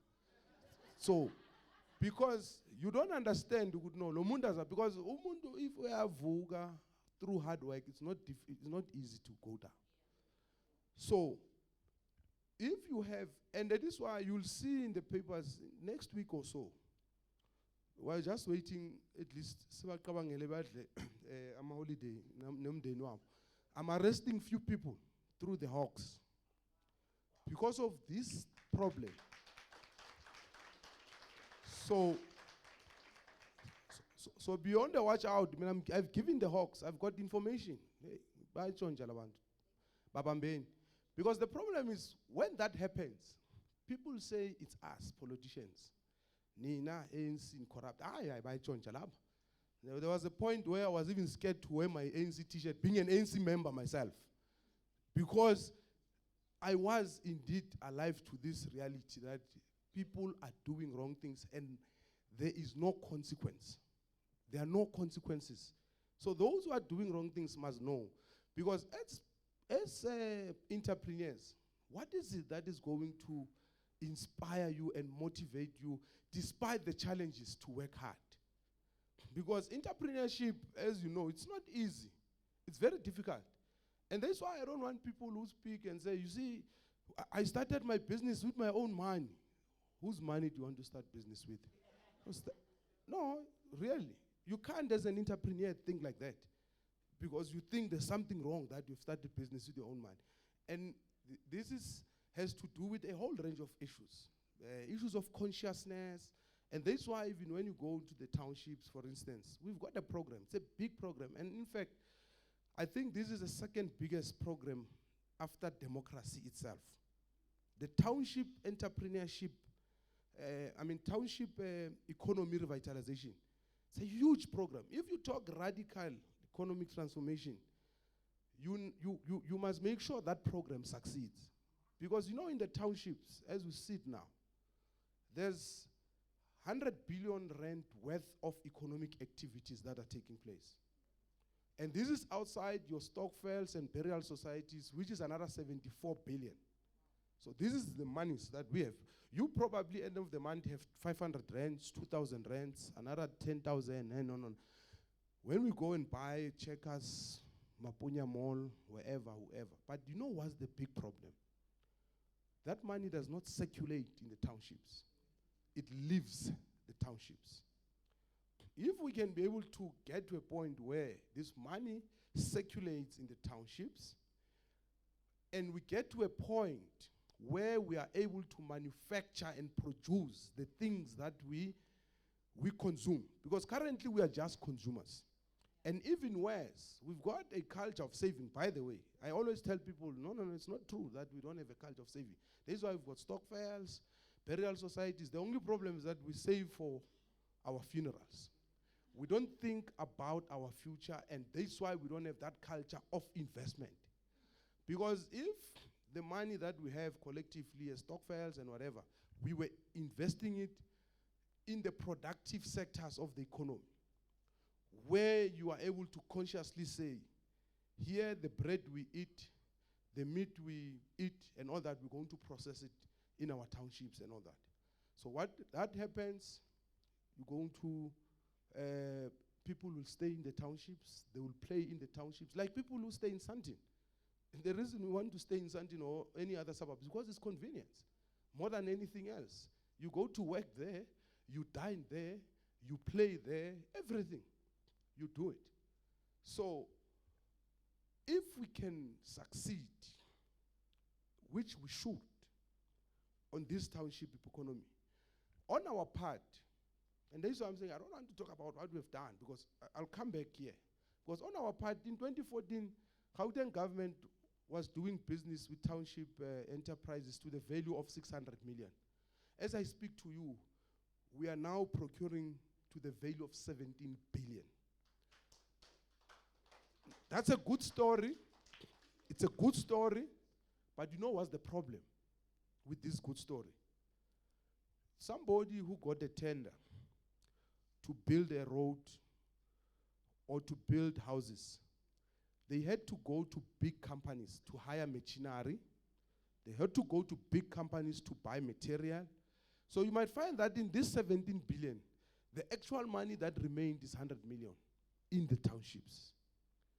So for us, we are now no longer worried because our systems are clear that no, and people, it's in the performance contracts of people that you are going to make sure that you buy from township contracts.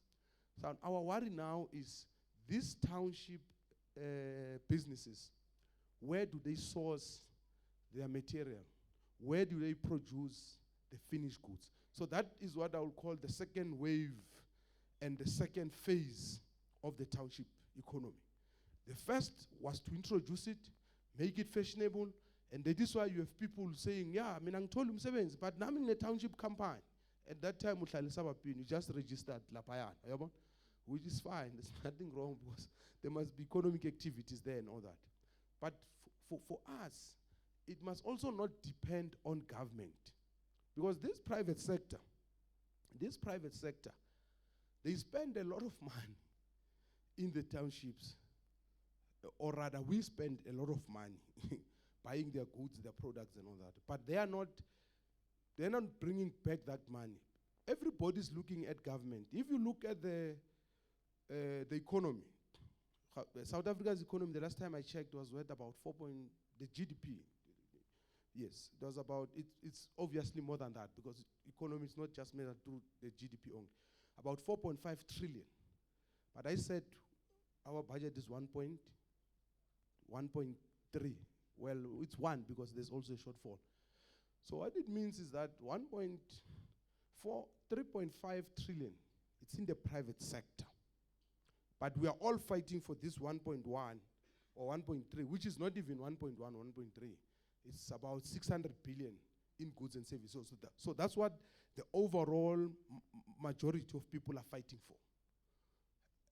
And the problem with the South Africa's economy is that it excludes the overwhelming majority. The few, it has few rich people and a lot of, rather many poor people. And the resources are concentrated on the few. Well, today we're not talking about this. Maybe some other day we can even go sector by sector and all that. But remember I said I'm not delivering a speech. I'm just laying a basis for a discussion so that if you want us to have a discussion, it's fine. Let's have this discussion and we can combine it with upside and all that. But I'm just trying to show you the constraints. And funding is the biggest issue. Funding is the biggest issue. And there are many other issues like market access, as you know, that you want to know what is government doing. By the way, we're providing that access through this procurement. That's why we're spending 17 billion. And we want to increase it. But that's not enough. So funding is one of the biggest problems. And what we need to do, apart from looking at traditional ways of getting money, shouldn't we start thinking about how else can we raise money? I said money is there, we have it. It's not enough, it's 174 billion. And in the Gauteng economy is about 1.4 trillion, 1.3 trillion. And the townships, there's 100 billion. So this 100 billion, we're not using it wisely to invest, build businesses, produce our things, and control our economy. We use it to feed this 1.3 trillion to grow and consolidate more and more and more and all that. You know better how difficult it is to get access, whether in government, to get access in private sector, to get business. In government, sometimes it's even worse, because you've got people who feel that they're very important. You must make an appointment. You send emails, they don't respond. So those are some of the things we are dealing with. And that is why when you come to me and complain and say, I'm not being helped. So what I want to understand is, how long did it take government to respond to your issues? What response did they give you? If they say they don't have money, well, I understand, I know they don't have. So the fact that you spoke to me doesn't mean it will be there. But it can't take government 2 years to tell you that we don't have money, we can't fund your idea. Because now you are waiting there, you are being told, bring this document, bring that document. Instead of focusing and trying to get other ways. So government inefficiency kills small businesses. And that is why one of the things we are doing is to pay our service providers in Gauteng government. And we've got one big problem, it's health. And let's leave health. I'll talk to you some other day. I'm not a MEC for health, so, and thanks God I'm not. So we said, no, we are paying our service providers. The whole provincial government says 15 days. So I have two departments, one agriculture and economic development. Those ones pay in 10 days. The agencies, we pay in 2 days here in Gauteng, because we understand that government. So I can go on and on about efficiencies in government, the things we are doing. Those of you, because you're entrepreneurs who are in the construction environment, for instance, you will know that to start certain projects, you need an environmental impact assessment. It used to take 18 months to approve. It takes 3 months now in Gauteng. And we are working towards, 1 month. So we said by the time we leave, our term comes to an end. It shouldn't be difficult for people to start business and to do business. That's the role of government. So if government stifles business because of people's egos, because of red tape, you are told, no, come back tomorrow because the CEO must sign, the MEC must sign, the HOD, the DG, you are not interested in those things. You want to be told that your approval, your application will be approved in 3 weeks. Meaning we will give you a response in 3 weeks. When you come in 3 weeks, don't be told stories. Somebody was on leave, what. Because then it's eating on your time as an entrepreneur. You should be doing something and all that. So that issue of government efficiency is very important. That is why people who are incompetent, we must fire them in government. And Minage, I have fired them. I have some few casualties. And no, it's not because I'm proud of that. No, taking somebody to the street. But what is better? To have somebody who's frustrating millions of people and rather not have that person. And millions of people are able to get services. So people must understand that working for government is not just a job. It's a call. You know, so people think that, no, I've applied and then I'm fine there. I'm just waiting for my pension. That's why some of them don't even start. Mangenile, what's next? And most of them is those who will say to you, it's those who will say, I'll figure out the MEC,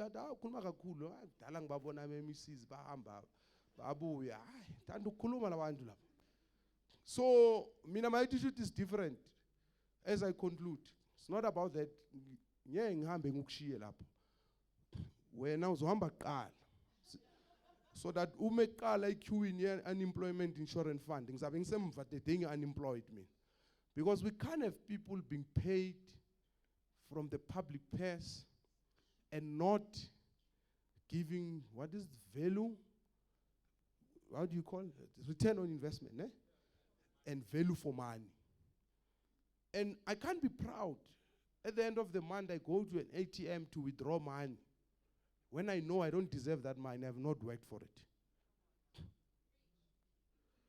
I'm done. Thank you very much.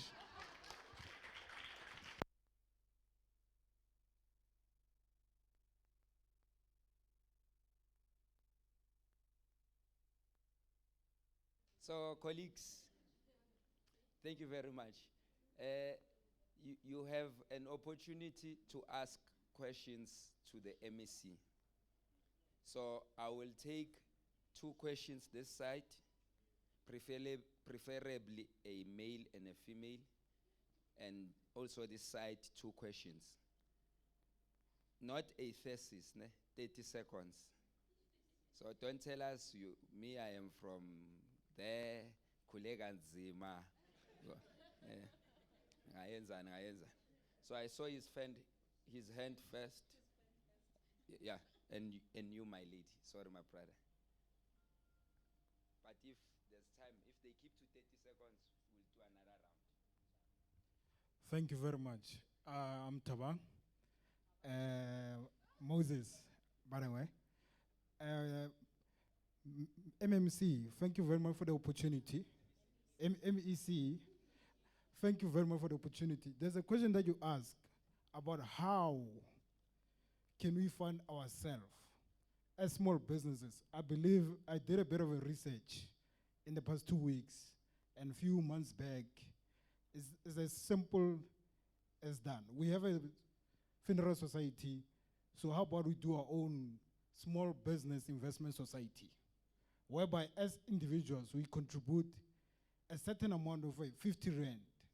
We invest in one business for that month or that business every week. Like a society, mostly socially, reinvest 500, collect radija, January. So how about a small business investment as our own here?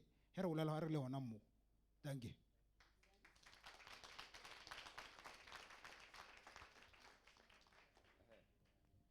Funeral parlor.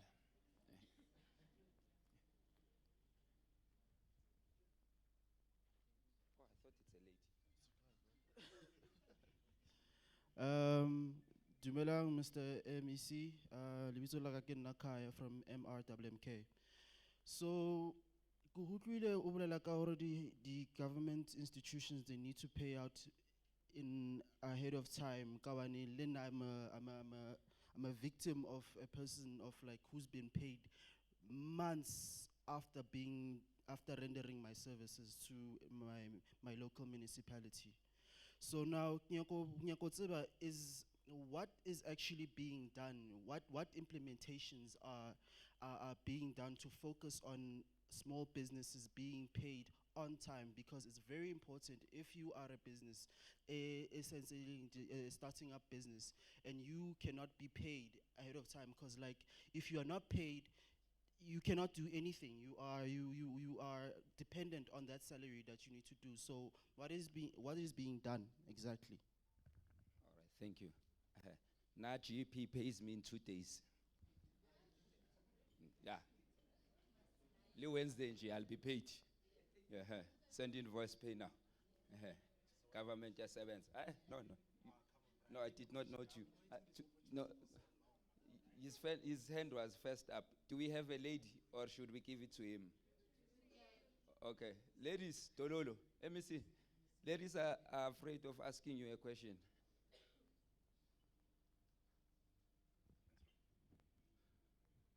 Hi, MEC. My name is Dobby. What I wanted to find out, there was something you mentioned about making sure that money bounces around the community. And this is an idea that we've actually explored quite a while back. What I want to understand is, so for example, I resigned as a lawyer and I used my pension funds the Provident Fund to establish my business. I run a carpentry business. It's called Dobby's Pallets and Furniture. And I've tried finding a way to make it as less cost intensive as possible. So using recycled pallets as an example to make sure that my overheads are not a lot. But you notice as you're in business that you're constantly growing and you constantly need to keep buying different equipments. So it makes it slightly difficult for you to keep up. So if we're trying to get to a point where we can actually make money bounce around our communities by ensuring that each and every RDP house that's built, for example, we can furnish it. But we don't run sustainable businesses because we don't have enough funds to actually keep going. And you find the stereotypical view that businesses survive for about 6 months to actually becoming true. Because even though you've managed to start, you just can't keep sustaining yourself. How is the government coming in and actually assisting us to ensure that we're at least sustainable in running our businesses? You see, Leonard Friends, lawyer, yes. English. No, this side. This side. Oh, now you have questions. Some people are now pitching. Thank you very much. MEC, it's nice seeing you here today. I really appreciate it. You know, I've been waiting forever to have an opportunity to speak to you. My name is Pagamile Buthelezi. I own a company called Federal Steel. We fabricate steel products, including furniture, frames. We also do for construction projects. Minister, MEC, the main thing I wanted to raise with you is the issue of skills transfer. What we've been doing as small businesses is that we've been trying to take young people from the townships and give them opportunities. In this case, I teach them how to weld. So I'm looking, how can the department assist us in terms of helping us be able to transfer the skills, and what programs can we put in place so that we can be able to train young people? Because as much as we're in business, one of our purposes is to really uplift our communities. So that's my main question to you. How can we work together to transfer skills to young people? Thank you. All right, thank you. Last one, a lady, where is she? Okay. Okay, hi. My name is Cebisa. I am in the fashion and textile business. I'm a fashion designer. One question that I have for you, MEC, is some of us are not in the business of doing tenders. You know, we're not, yeah, we're not tenderpreneurs. Like, I make clothes, you know. How does the government support businesses that can't become service providers for the government? I don't know if that makes sense. Yeah. Thank you very much. MEC?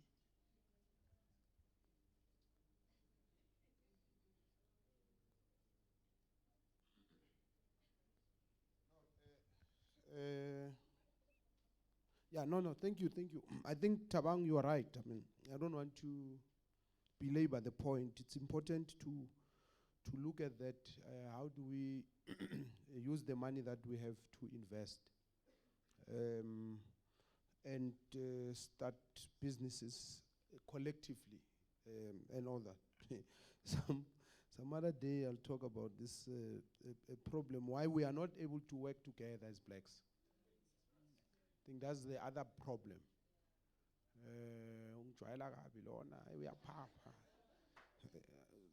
And you still have people abasakhuluma ngobuthakathi, mama kyathakathi ubaba sakhula and all that. So you've got all these problems that and I always argue, if we can deal with the consciousness of our people and deal with unity amongst blacks, I can tell you we can go far. It doesn't matter how much government can do. It doesn't matter. Even if government can give each one here $1 million, if we can give you $1 million each one here, I'm not sure, well, because you are entrepreneurs, you will invest it in your businesses or whatever, I don't know. Or you might invest a fraction and then at least buy a car, because we've got this thing that, no, if so we've got a lot of problems. We've got a lot of problems. Some of these problems, when we talk about the damage apartheid did It's not an excuse. I couldn't pass apartheid. That thing, it's also in the, yes. So, and unfortunately, we transfer it to our kids. They end up thinking like us. Our parents transfer it to us and all that. So, and that is why you still have people in business saying, "Mangathola nje yesinkwa nje," or "Ngathola nje yeshebo." When you're running a business, you're not talking about becoming a millionaire. You're just worried about the share. And because indeed the share was siyafuneka. But you can't be running a business just to take share. You should be running a business to become a millionaire, billionaire, you know?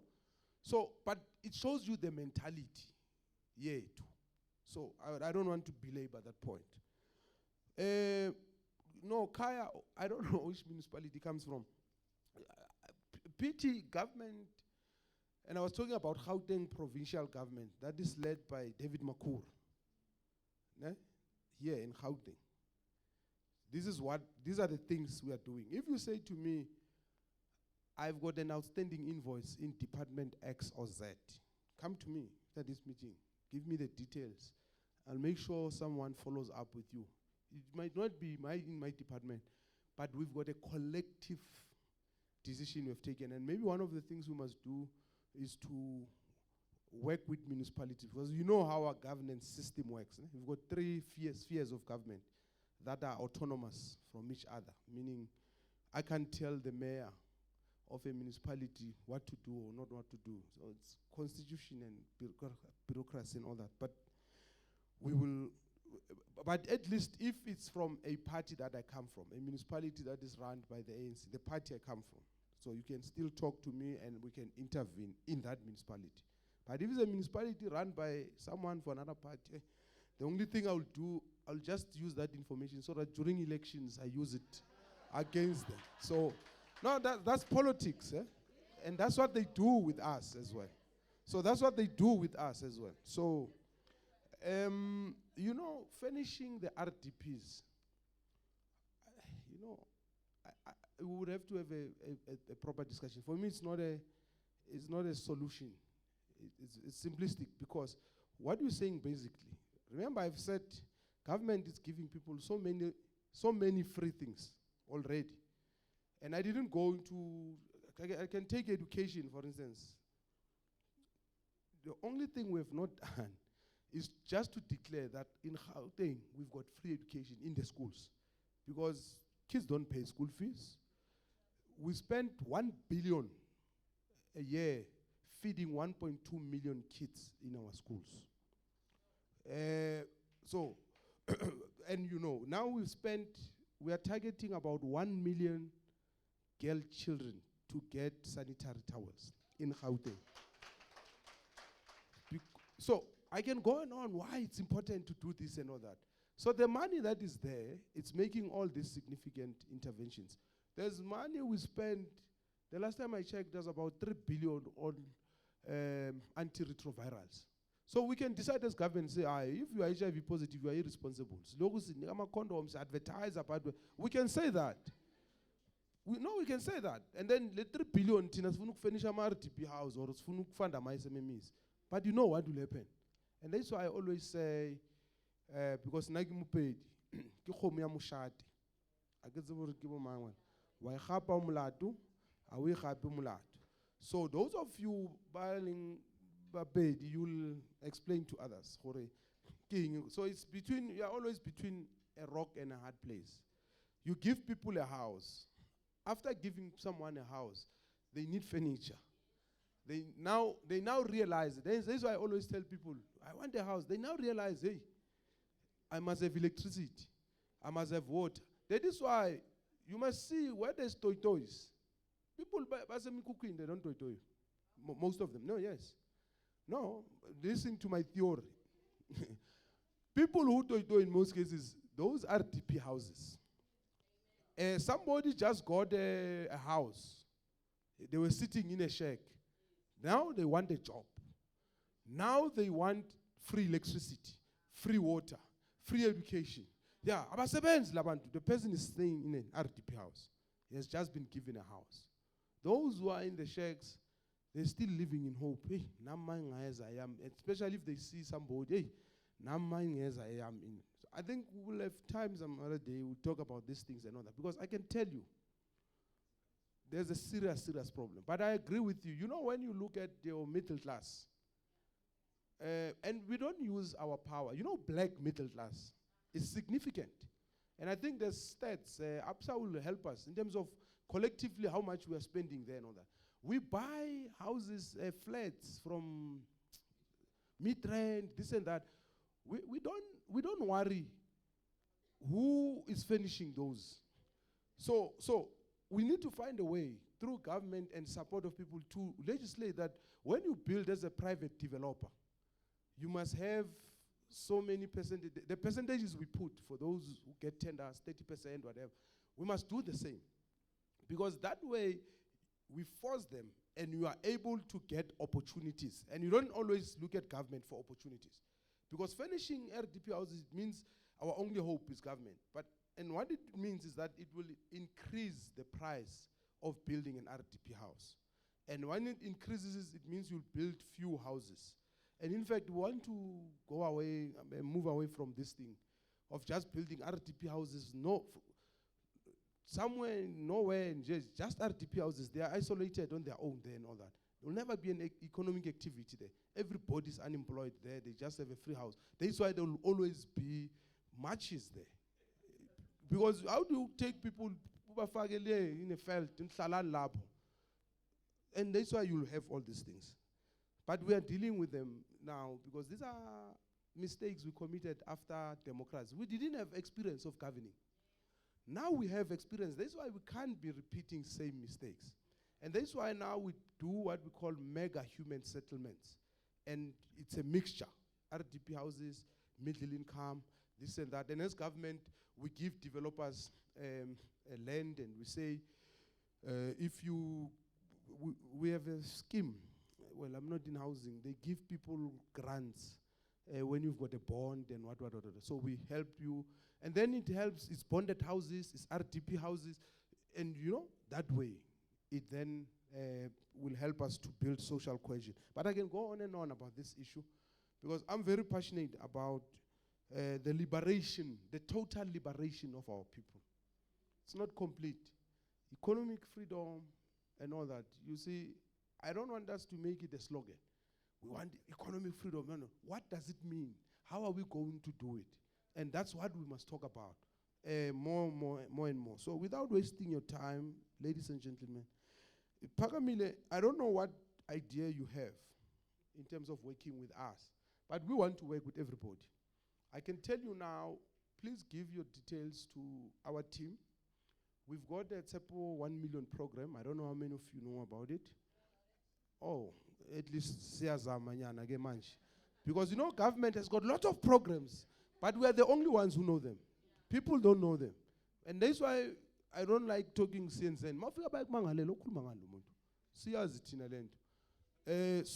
TSEPO 1 million, it's a program that I think we need to link you with there because it's also about skills transfer. We want people like you who are saying, I've got skills. I want to transfer knowledge, work with you and all that. You might find that you need a space to do that. And there's a school that is abandoned. It has become a criminal, a white elephant. So that's where government must come in and say, because you are doing for free, whatever, let's structure and all that. So we do it that way. The last question is Kabisa, ne? Or Kabisa. Yeah. One day, I would want us to talk about the Ndomat entrepreneurs because I think for me, it's a demeaning word. You know why it was coined? To say, these people, no, you didn't say that. Someone said it, you didn't say that, Kabisa. So, you are creating an impression that this person is not an entrepreneur, doesn't have ideas. The only way you can make money is through knowing somebody and getting tenders. When in fact, the biggest tenders in government are going to private sector. I mean, the big white-owned companies. Look at your software IT. Who is there?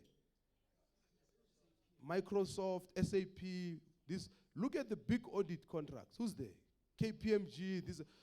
Look at the construction. Those of you who know something about construction, you are told about CIDP levels. People who have CIDP level 9, there's very few black owned and all that. So I don't want us to be saying to our people, Nina, hi. It's like saying, teacher, hey, when so it's like saying that.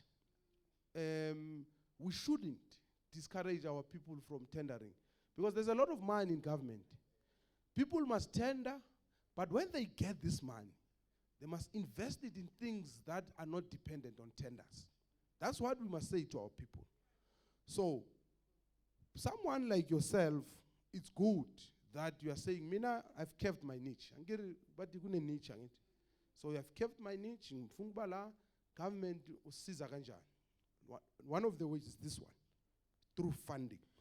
But I spoke about challenges of funding and what must be done and all that. Or the other way is market access.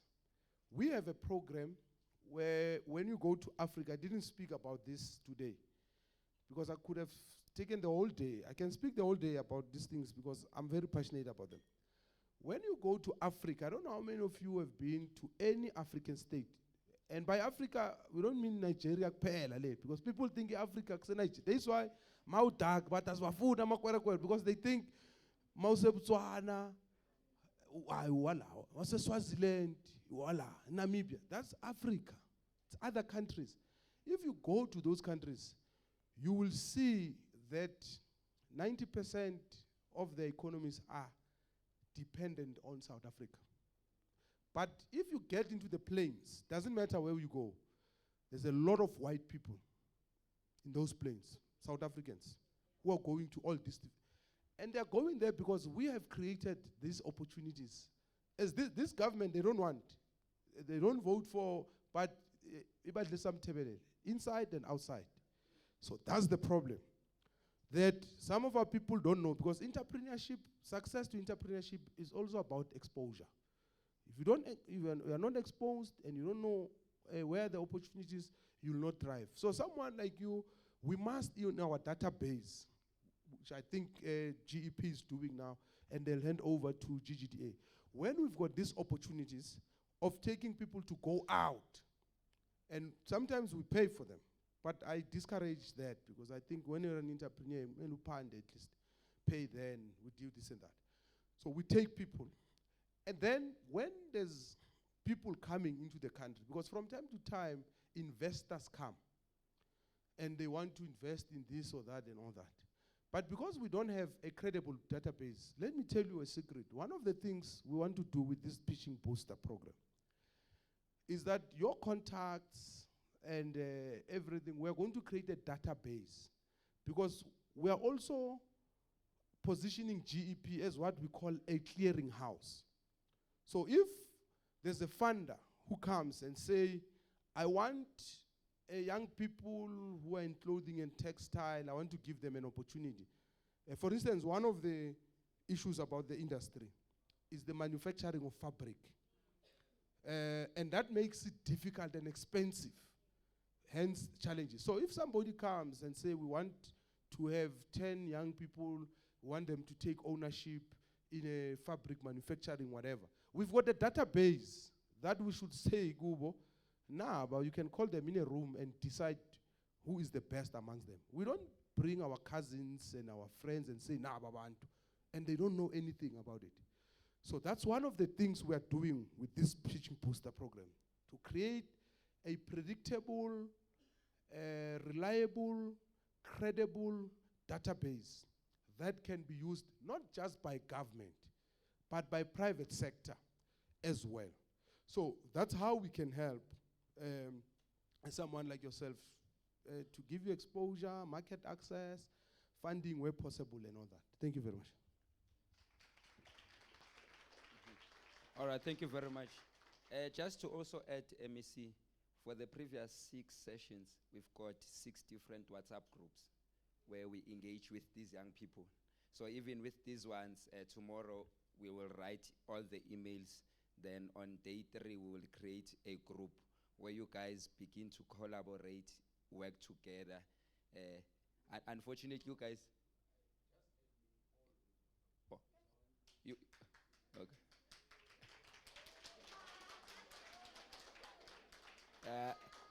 MEC, we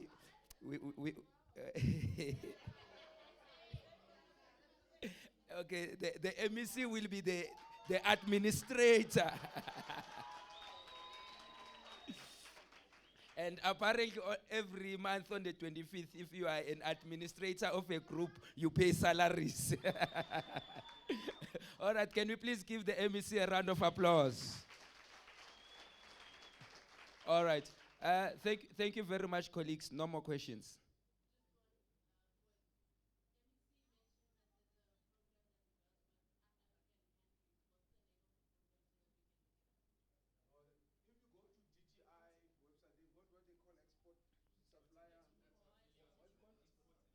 Yeah, supplier program, that's one. But we also have what we call the Gauteng Growth and Development Agency, which is based here at 120. But if you are working with GP, they are sister agencies. So you can be able to get that information. All right, that's double toll. All right, okay. Colleagues, we have a surprise performance. We wanted to do it to introduce the MEC, but because he was here, we did not want to waste his time.